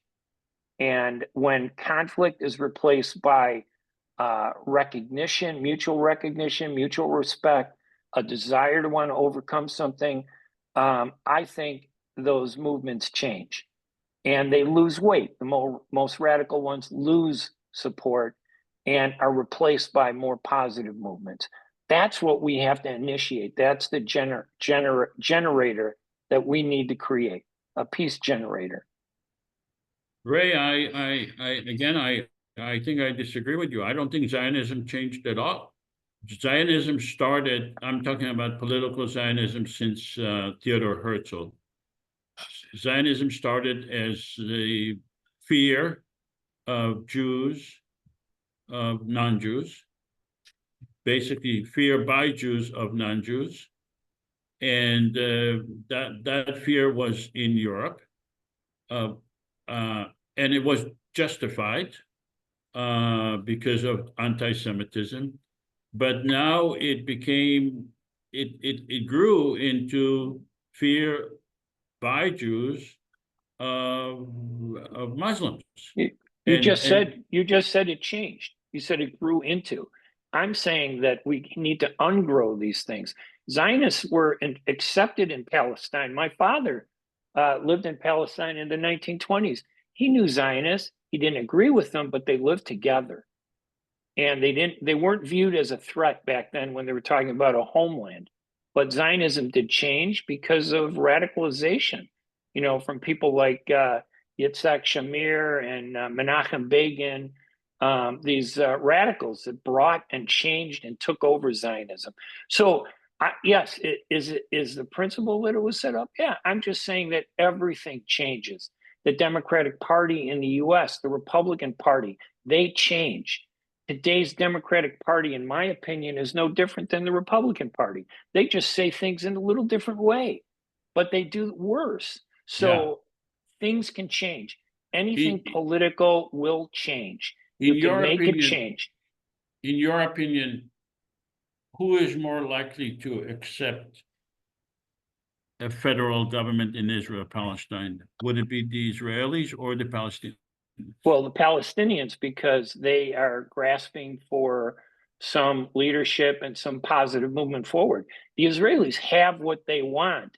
It's not exactly what they want, but they're living their lives and they've shut out the violence. Not every Israeli, I'm not trying to stereotype everybody, but I'm saying generally Israelis are living their daily lives and trying to shut out the image of the Palestinian suffering.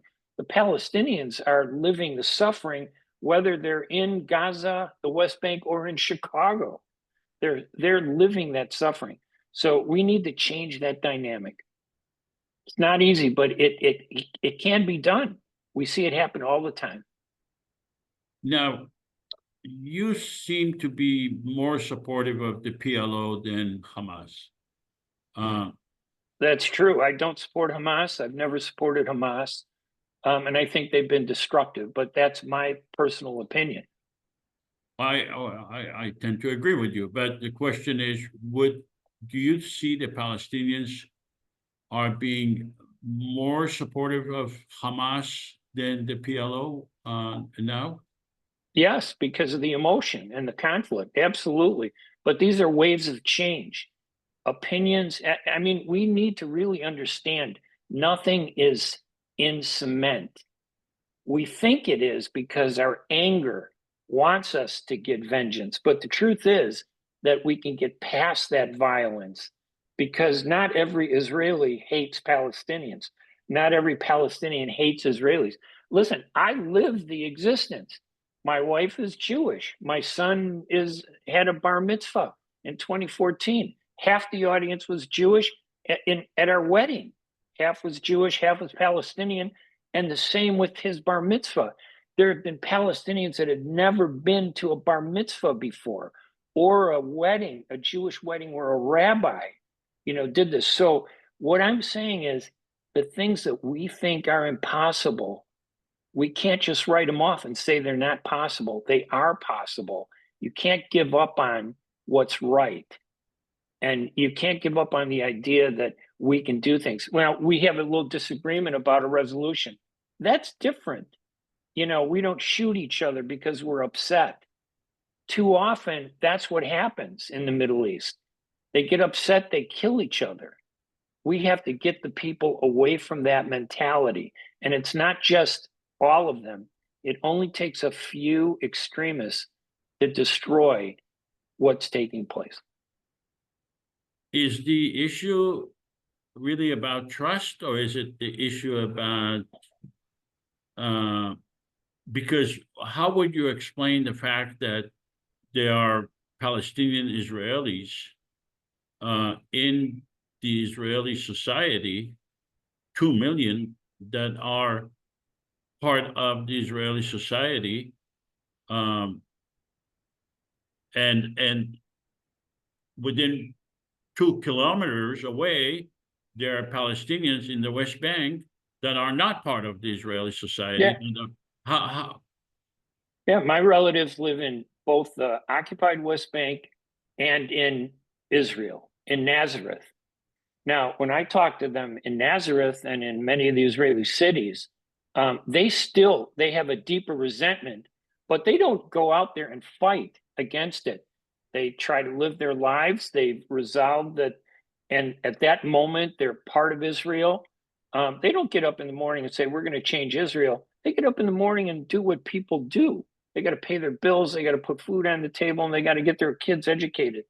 But deep down, they're still as angry about the conflict as the Palestinians who are in the West Bank who have their land being taken. I own 38 dunam, which would be about 9 acres of land, right adjacent to Gilo. Gilo is built on part of my family land. I'm upset that I can't get that land, that they won't allow me to take it. So there are things that if there were no conflict and we were to overcome this conflict, I don't think I'd have that problem. I think there would be a way to resolve it. So the first thing we need to do is build trust. People need to show each other that they don't hate each other.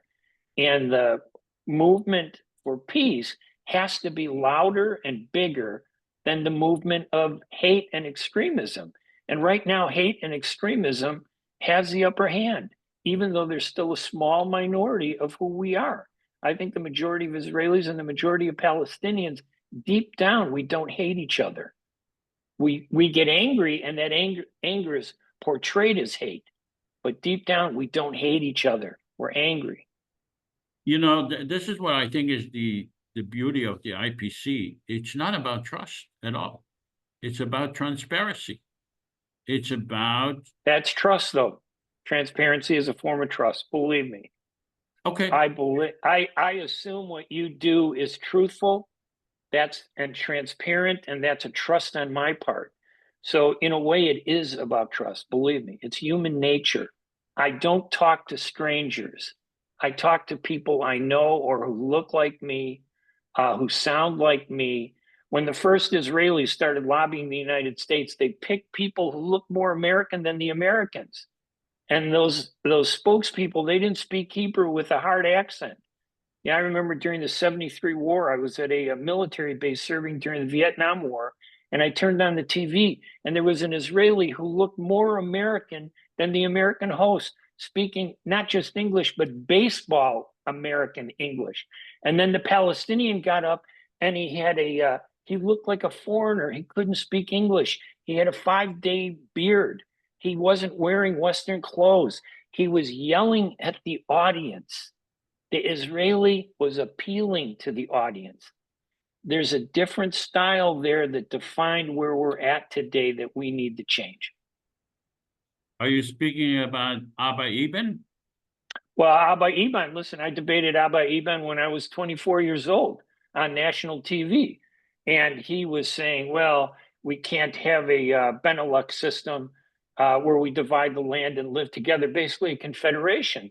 And I didn't care what he said. I looked at the camera and I said, you know, Mr. Eban, why don't you tell everybody that your real name is Aubrey Solomon, you were born in South Africa, and my name is Hanania, which is a Jewish word that comes from the Hebrew word that means God has been gracious. And my father, my grandfather, every generation for the past 400 years have lived in Jerusalem. You tell the American people why you have more of a right to live in Jerusalem than me. He shut up. He was angered. And Irv Kupcinet, who was the host, was angered. And they yelled at me after the show. Why were you so confrontational? I said, I wasn't confrontational. I was just being strategic. You wanted an angry Palestinian to use as a foil to look good, and I wouldn't give you that. And I thought I did pretty well. That was the last time they invited me on the show, but Good for you. All right, any other hands that want to ask Ray questions?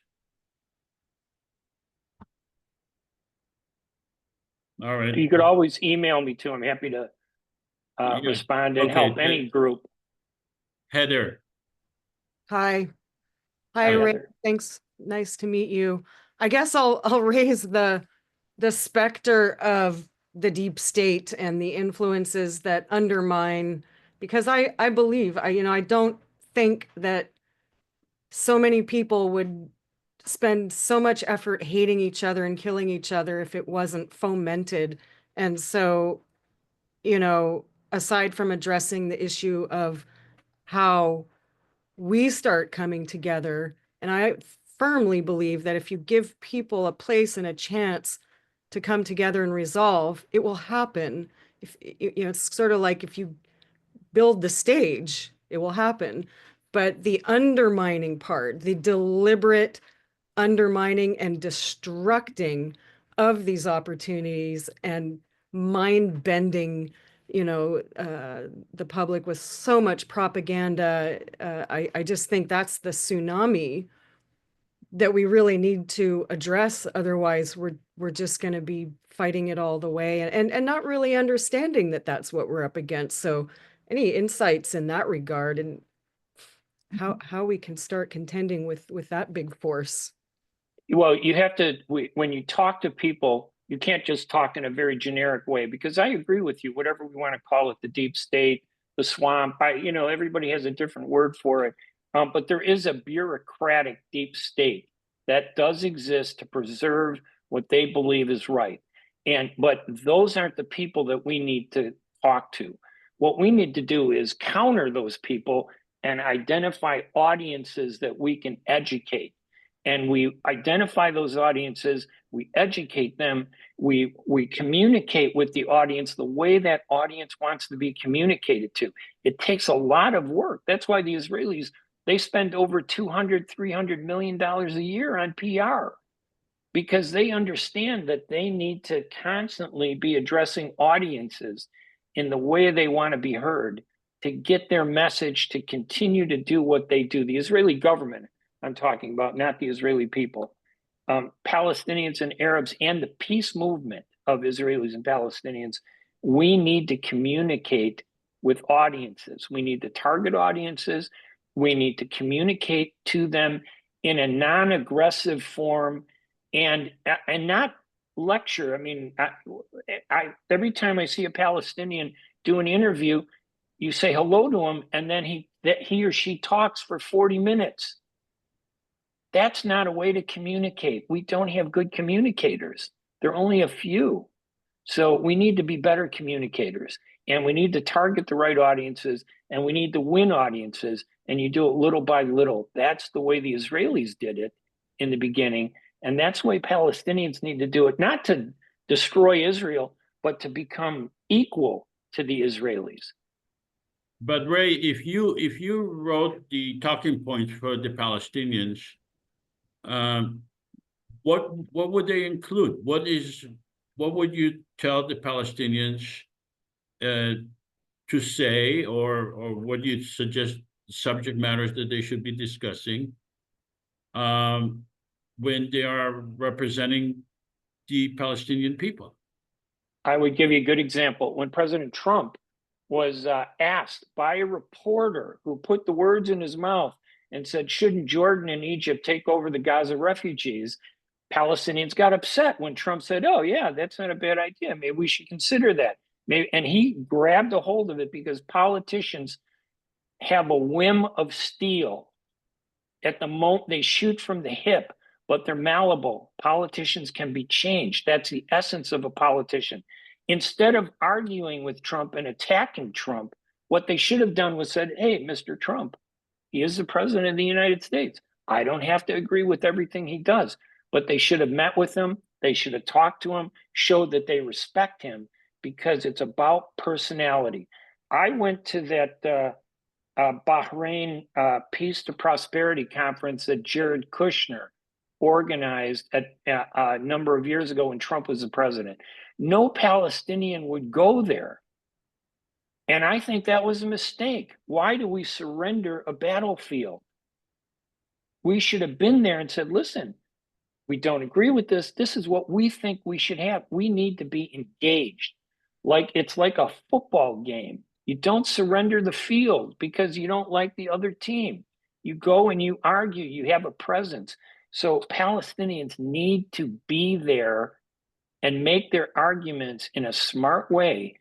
And even when it's the most negative environment possible, they need to be there and show that they're reasonable. But what vision would they? I met with Hanana Shrawi and I said the PLO made a mistake of accepting the two-state solution. They should have demanded a one-state democratic for everyone. And she said, you're right, except that we had no choice. We had to accept the two-state solution. So what vision would you say the Palestinians should have publicly and privately with regard to this conflict? Well, if the Palestinians were one person, let's just say, and they were my client, I would tell that person, stop talking about anger, stop rejecting, talk peace, talk about what ideas you have, meet people, let them see who you really are. Be respectful of what they need to hear, not what you want them to hear. Understand what it is that they want to hear. They could have changed things, whether it was two states or one state. Look, the Israelis, they start by accepting whatever they can get. And they followed that process from was going to be a homeland. It became half a state. It became 2/3 of the state. It became all of it. They didn't say, I want everything or nothing. They said, I'll take what I can get. I think Palestinians need to have the same attitude. We need to break from our anger. We need to break from the emotion. We need to take what we can get and build on it and do it in a positive way and stop fighting and arguing. Just because, let's say, Peter, I don't know Peter Nestler. I just see you on the screen. I don't know, whether you're an Israeli or a Palestinian supporter. It doesn't matter. Well, I'm not going to fight with you. I need to make you my friend. I need to find out what it is that you're concerned about, and I need to address your concern so your mind opens up to me and says, oh, yeah, this guy isn't so bad. He's not trying to kill me. He's not trying to take my home. We become friends. Friendship achieves things. That's what the Israelis did. They became friends by being victims, sympathetic. They sold their tragedy to the West, and it was a genuine tragedy, the Holocaust. And that's the other thing. I think Palestinians need to stop allowing their anger to force them to say things to hurt Israelis, just because we want to hurt them back. We can't do that. Denying the Holocaust is ridiculous. And some people, they believe the Holocaust took place, but they deny it because they want to hurt the people. They don't see Palestinian museums being built. They see Holocaust museums being built everywhere. It creates a resentment. We have to stop being resentful. We have to start looking at ourselves, be proud of what we have. And when you have something you're proud of, you sell your pride. You don't denounce or undermine the other person just because they're better than you, more successful than you. You need to know that we need to do a better job. Obviously we need better leaders, but we definitely need a better message and a better conveyance of what that message is. And we don't do it very well. Charles?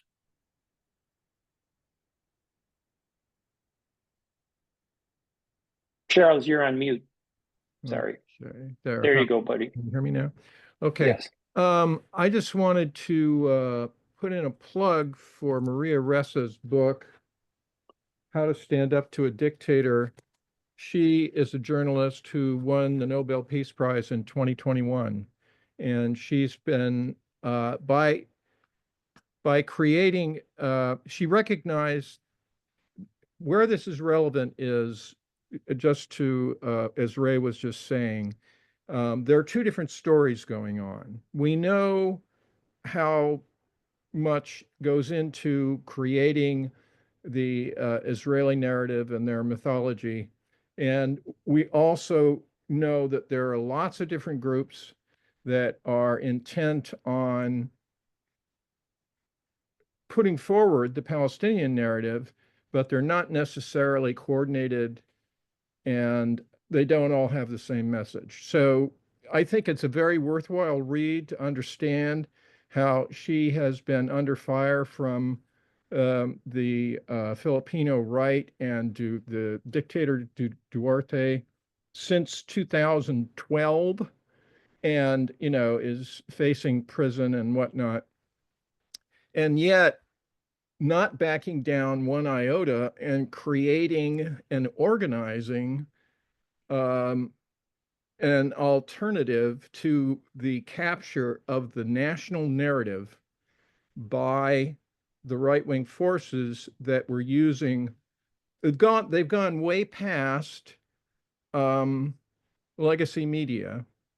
They recognized what she was doing, and they co-opted her efforts to put out this incredible use of social media.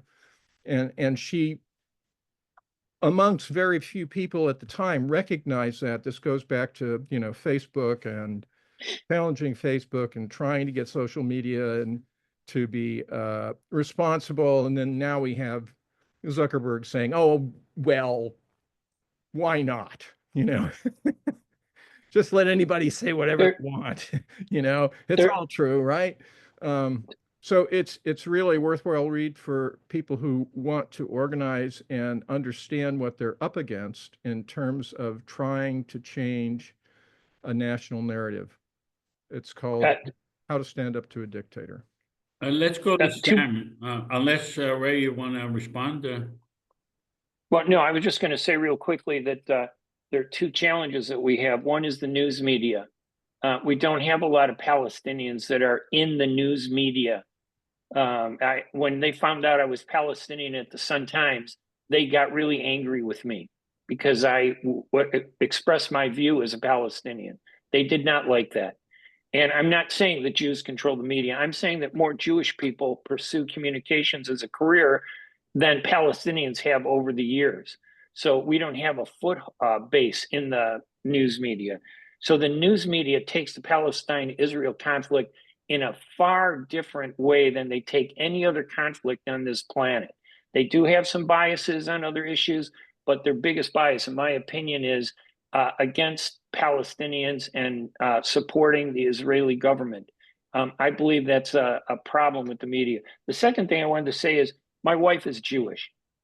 We didn't get together because we thought we could bring peace to the Middle East. We got together because we got to know each other as people, and we started dating. And we found out that we're both good people and we like each other.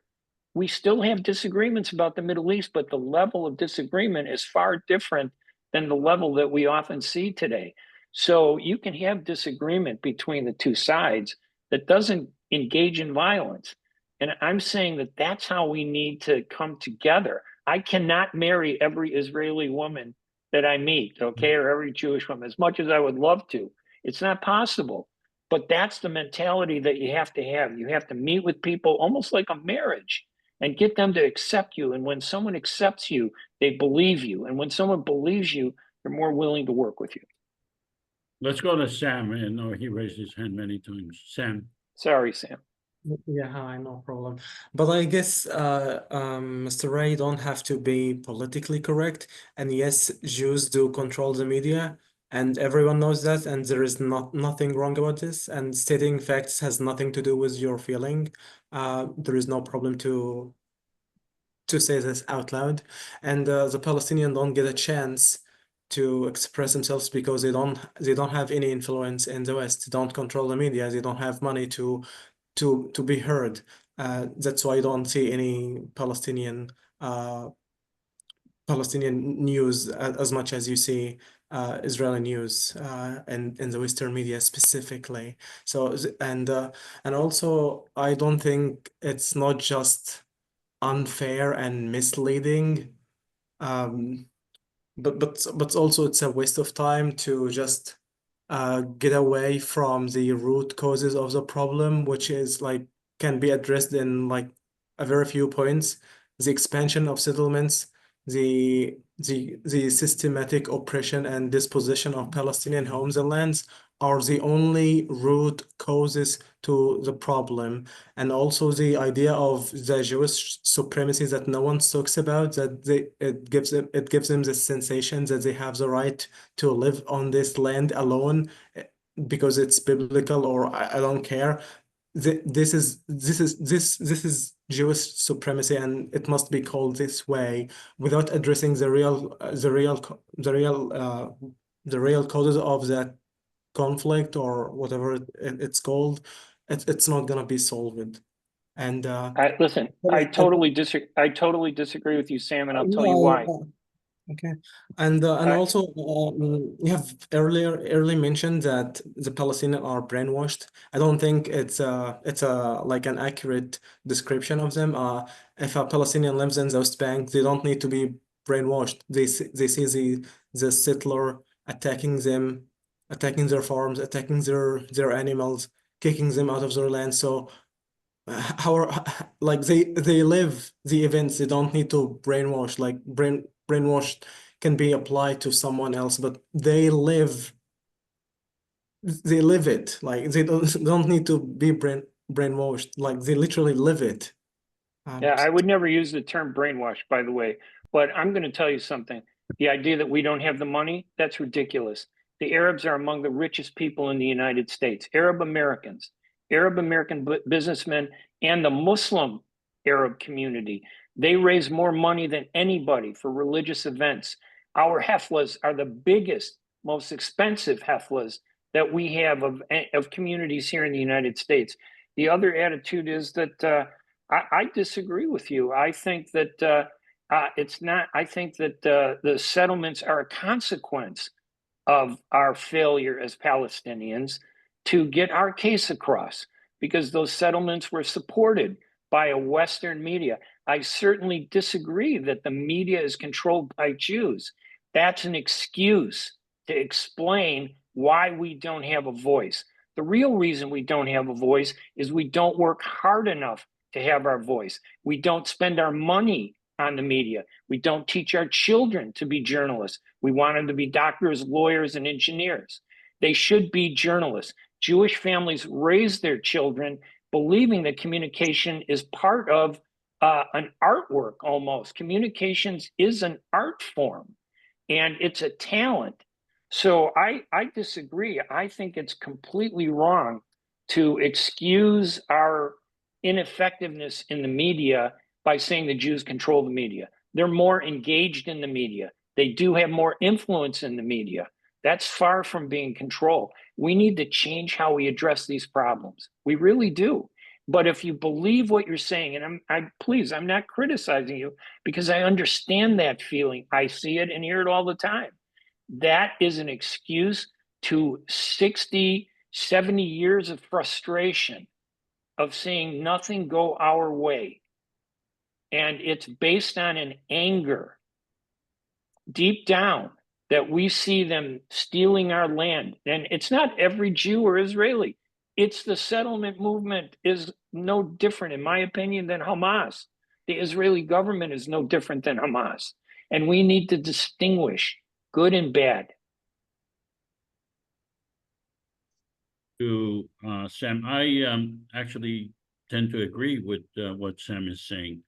Basically, Sam is saying that we cannot resolve the conflict unless we resolve the root of the conflict. I totally agree with that. I think that the root of the problem is Zionism. Zionism came into the area and narcissistically said, well, you Palestinians living here are going to vacate, and we are going to create a Jewish state. That's unacceptable. That's not, and that's the root of the problem. And then to expel the Palestinians and to expect them to say, well, let's just live in peace. That's a problem. And there is a Jewish supremacy. There is no question about it, because if you say this is a Jewish state, by definition, that's Jewish supremacy. Not to mention the apartheid and the occupation. That's Jewish supremacy. We have to deal with that. I think that the federal government with equality for the Palestinians and the Israelis will be able to deal with the roots of the problem, with the Jewish supremacy, with the idea that Palestinians should vacate the area for the Jews. Equal government for the people of Israel and Palestine will be able to deal with all these issues. And I think they need to be dealt with. You cannot ignore them. The question is, Nobody's saying ignore them, Joseph. I'm saying that don't lead with the root of the problem. well, who's going to deal with those? Who's going to deal with them? You The deal it. We Palestinian deal. government, the Yes. PLO? No, we deal with it. We deal with the root of the problem after we've established a friendship and respect with the audience. The audience will understand the root of the problem once they respect you and trust you. And that's step number one. You cannot throw the root of the problem at the feet of the American people. We are very, very weak. We are not able to fight and that's the problem. We're not able to compete with the Israeli government or with the Palestinian government. We're not able to compete with them. We can. We absolutely can. We don't. Put my name on the list of people that want to speak, Joseph, please. All right. Okay, Sam, do you want to say anything else? Because I don't know if your hand raised again. Okay, go ahead, Olivia. Thank you. Can you hear me okay, Joseph? Yes, we hear you. And see you. Well, I think Sam summed it all up very well and in a far better way than I could. Just sort of hit the nail on the head. I don't know what expression to use, but I go along with what Sam said 100 and 200%. And also with what Heather, I think her name, the lovely lady with the long dark hair, spoke about the swamp, or it's called the deep state, etc., etc. When I finished reading Ilan Pappé's book quite a long time ago, well, when he published it, it is called Lobbying for Israel on Both Sides of the Atlantic. It's 603 pages because of all the notes and references, and because of the because of the depth of his research and study. And it was very interesting. And I read a previous one quite some years ago by Stephen Walt and Mersheimer. So the lobbies have immense power. And the lobbies in the UK, but also in actually Moscow, in France. France is not, it's the CRIF, the religious organization that controls the media. Absolutely. So the media in Europe is very, I can speak about Europe because I live in Europe. It's certainly very, very much under the influence, under the terrible influence of the Israeli lobbies. That has to be said. Absolutely. So I read independent mass media, independent journalists, and I find I get better information. And I read books written by people like Ilan Pappé, and that I recommend. It's called Lobbying for Israel on Both Sides of the Atlantic. 603 pages, so you're welcome to it. It takes quite a long time to read. Now, I do wish to say thank you to our kind guest for his time, and I do think we should follow his advice scrupulously about getting a bigger support, getting a greater number of supporters. He spoke about 100,000. Yes, of course one needs people. Of course. Right now, I think because Israel is in such deep crisis, and because the Palestinians are so absolutely traumatized beyond description, obviously what we're talking about is somewhat surreal. Let's say it's surreal. And it might become less surreal sometime in the future. They might sit down, look at one another straight in the eyes, talk to one another. If the US withdrew their support. Before the genocide, it was 3.8 billion that went back into the coffers of the US, into the MIC, and as well as diplomatic and political support. There was all kinds of support. Well, the money's going to run out. There is a crisis. There is a recession in the US that has already hit Europe. The support on the part of European countries is appalling. We support Israel right from the start of the genocide. part of the governments. I'm not talking about the people. There is a disconnect between governments and the people that they govern. I'm talking about the British governments. Shameful, revolting set of people. The Germans, the French, almost all of them to some other extent, except the Irish. That's very interesting. The Irish, the government, the mass media, and the people support justice for Palestine, and justice, full stop. So, as you say, well, who's going to give justice to the Palestinians? Hang on, it's just let me get to the end of my what's on my tiny mind, shall we say. I think they might start talking to one another. There is a chance. Right now, it does seem rather surreal. I underline the word surreal, because of the deep divisions in Israeli society and because of the shock and trauma and suffering of Palestinian people. It's horrendous, undescribable. It's just too awful for words. A genocide is a genocide is a genocide, okay? Okay?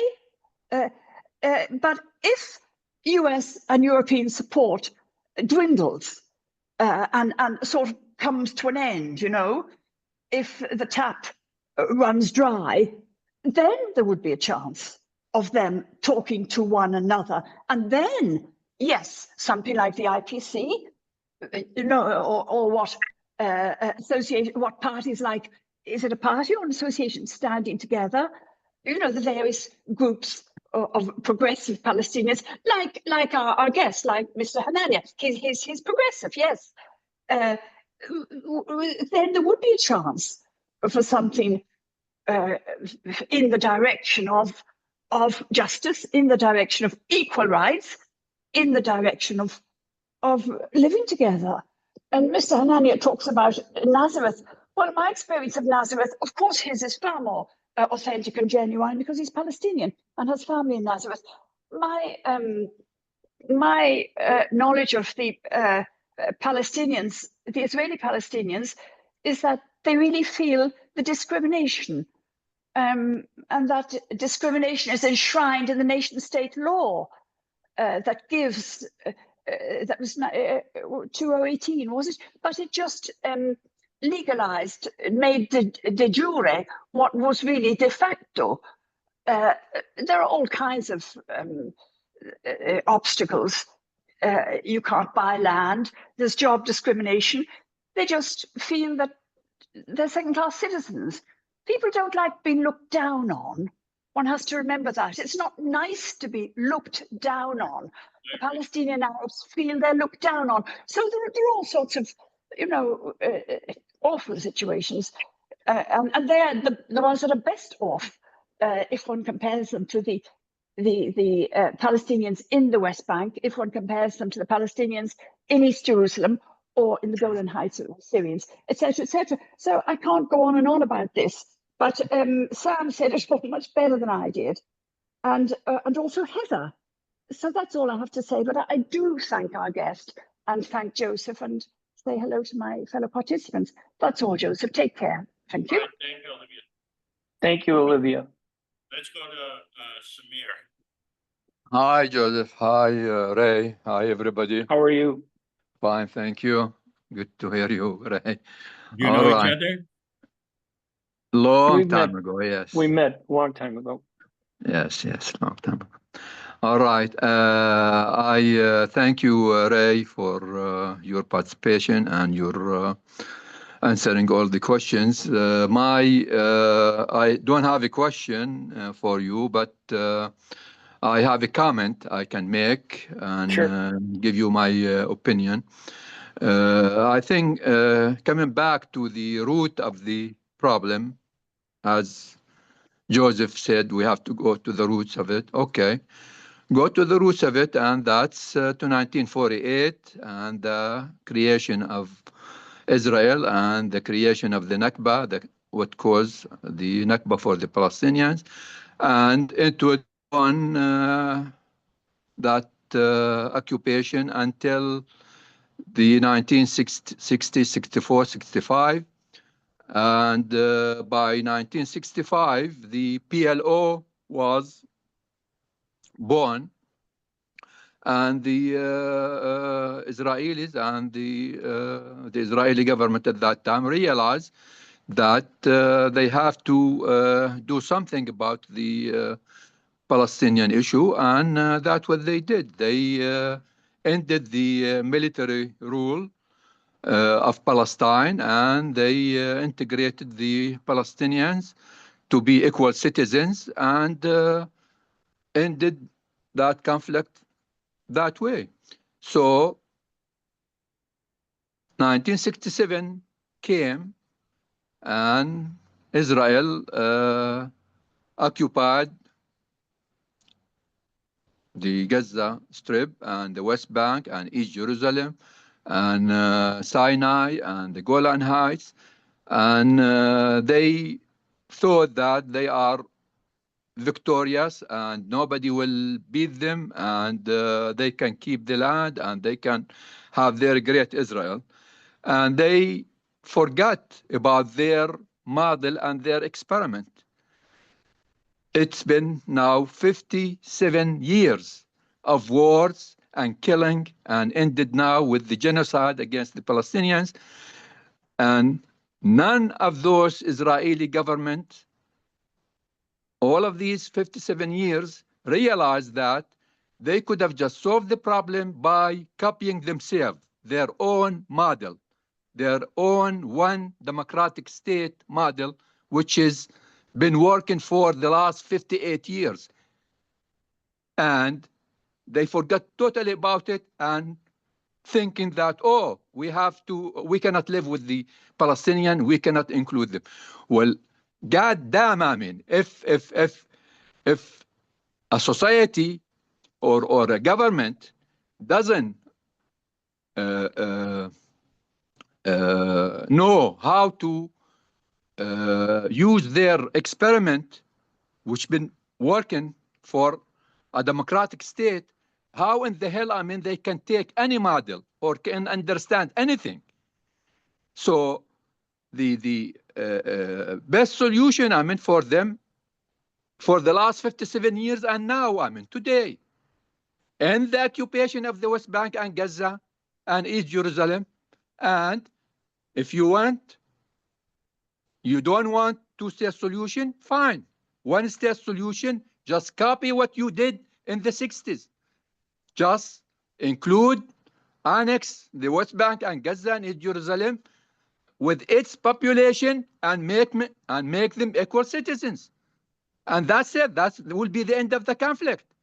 And when the Israeli talk about majority Palestinian, no, it's not going to be a majority. It's going to be 7 million Palestinian and 7 million Israeli Jews. And that will be equal number. When they elect parliament, Knesset, the parliament will be half-half. And that will be, I mean, maybe the best example of democracy in the world. It will be the best functioning democracy. It will be.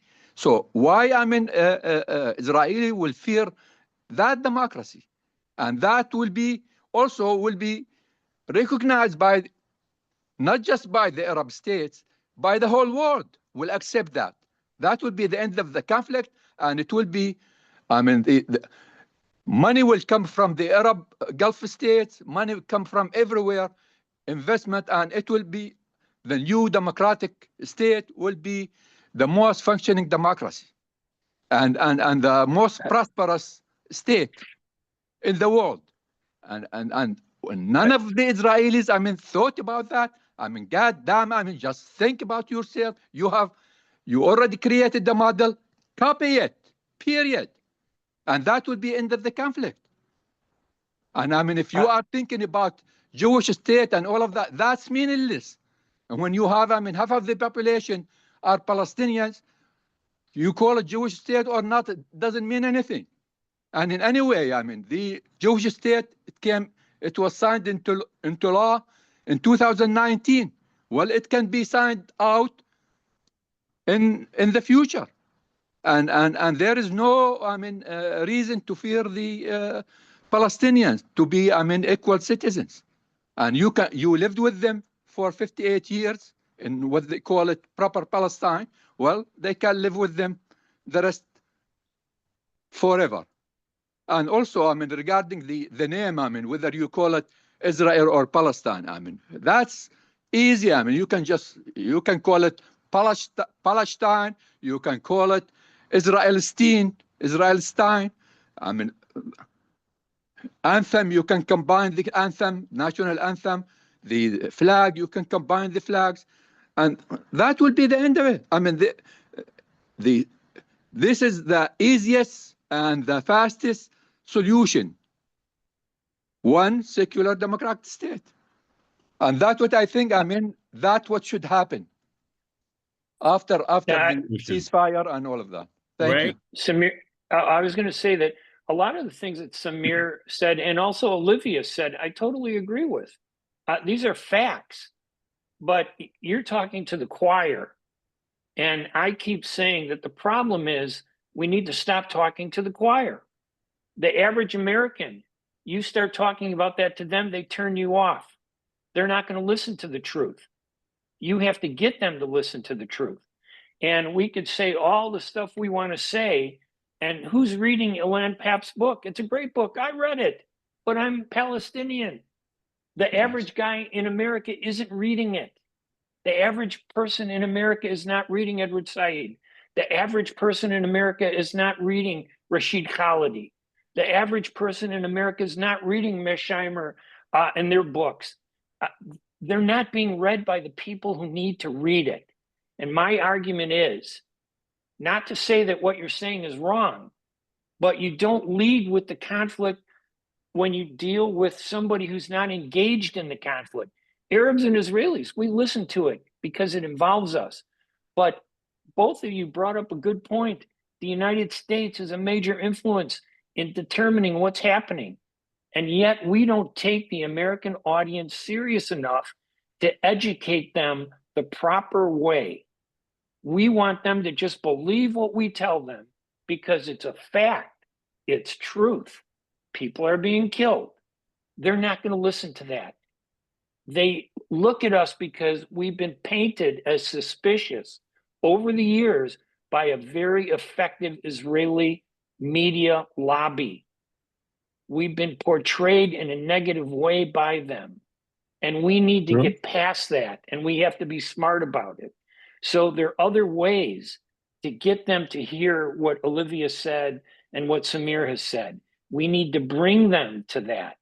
You can't bring the conflict to them. You need to bring them to the conflict. That's true. But I agree. Thank you. Thank you, though. And Olivia, I agree with a lot of what you said. It's horrible, the history.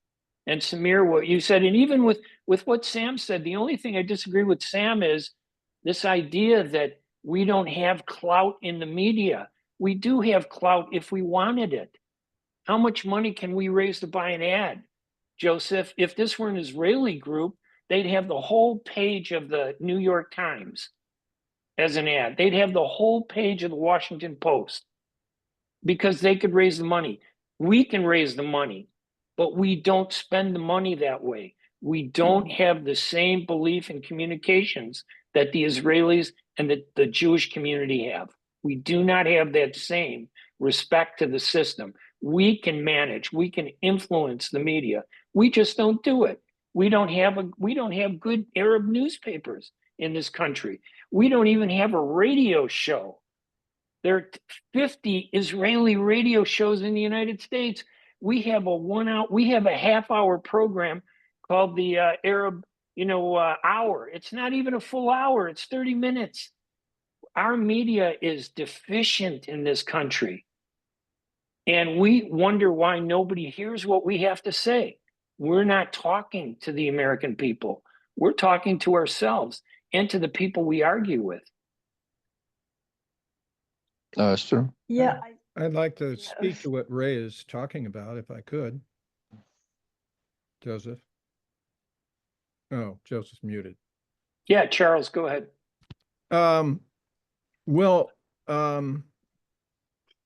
We're not in the same information environment that you and I grew up in. Okay.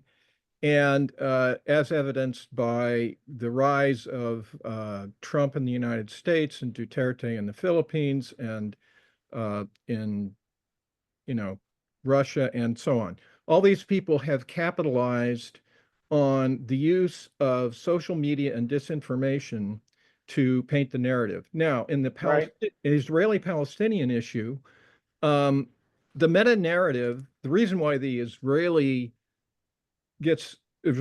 gets so much support from the United States is because they captured the meta narrative from the very beginning before they became a state, and they've been able to hang on to it. Now, what Maria Ressa, faced with this, recognized, because she was a reporter for CNN and for ABC Australia, and she recognized that the entire journalist experience was moving from one construct basically to another. Most people get their information now from Facebook, okay? And these platforms are not neutral. They have an agenda, and that agenda goes along with the meta narrative that Israel has used to capture the American public as well as the American government through lobbying. But these platforms also make possible the ability to reach out, organize, link organizations. The way that she combated this in the Philippines was she had a first level beyond her organization of linking up with other organizations for fact checking. Whenever the prevailing narrative put out a piece of propaganda, it was immediately fact checked by several different sources. And this created trust with the public that their information coming from their source was more accurate, because they all linked to each other and they all promoted each other's posts. And then that went through a second level, which was different organizations that broadcast that information. So all the Palestinian American organizations, and there are a lot of them, could be involved in this kind of and those sympathetic, somebody said the Jews control the media. Well, there's a lot of anti-Zionist Jews that can't get on the media, and they could be an additional ally and resource to help broadcast the facts of any given situation whenever it comes up. So then you start to change the social construct. And when the social construct changes, eventually the governmental construct has to change.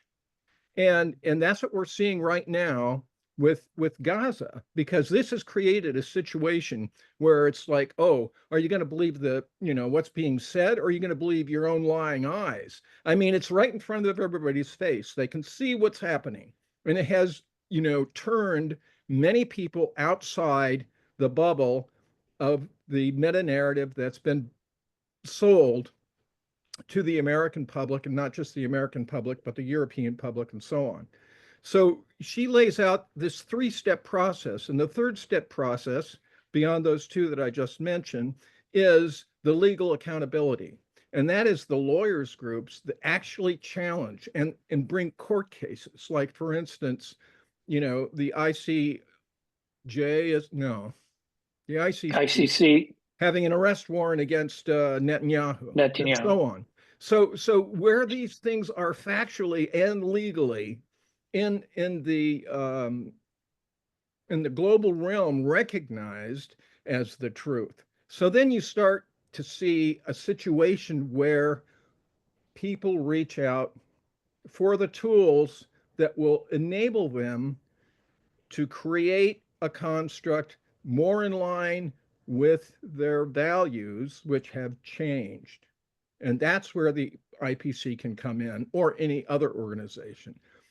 You can't get there, as I see it, you can't get there without doing this other thing first, basically changing, and everybody sees this, we need more people. If only more people saw it our way. Well, maybe we all do, but we're just being sold this paper tiger that this is the way things have to be because there is no alternative, and that's just it. You know, get your 2,000-pound bombs right here. So I just read her book.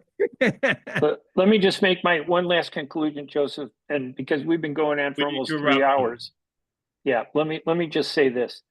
The first thing we need to do is do a better job of communications and recognize that communications is the solution to get to the factual narrative that we want American people to hear. The biggest audience for this communication is the United States. Average Americans who just believe what they've been told, but don't know what the truth is. We have not done a good enough job to approach them. And I turn to TikTok. The reason they don't want TikTok is because TikTok is the only social media that has showed videos of Israelis shooting and killing Palestinian civilians. That's why they targeted TikTok. So we know that the communications is the first battleground. We need to win that battle. And if we don't try, and if we don't do a better job, we will, everything that was said here in this 3 hours has been said 30, 40 years ago. I've been in these discussions for 50 years now. I see the same faces. I hear the same narrative. It just gets a broader narrative. I hear the same arguments. I hear the same anger. I hear the same frustration. Nothing has changed. And the reason nothing has changed is we haven't addressed the real problem, which is communications. And we haven't used that and improved our communications to reach the average American, the majority. We could change their minds and undermine the Israeli government's stranglehold and headlock that they have on what we do in this country. Anyway, I want to thank everybody for even giving me an opportunity to talk. Thank you. We need to Thank close. you. We're almost 4 hours. So, all right. 3 hours. 3 hours. Okay. Yeah. It's You been. don't want to exaggerate. Yeah. All right. Thank you so much, everyone, and we'll see you. Next meeting is open discussion, and then we can. Ray, I hope you join us too, and we'll have an open discussion, and we can express our feelings and our thoughts. Thank you so much, and thank you for Ray. Ray, Thanks, thank everybody. you for your I appreciate it. participation and your Thank you. generosity. Thanks. Thank you, Joseph. Thank you. everybody. Thank you so much, Ray, and everyone.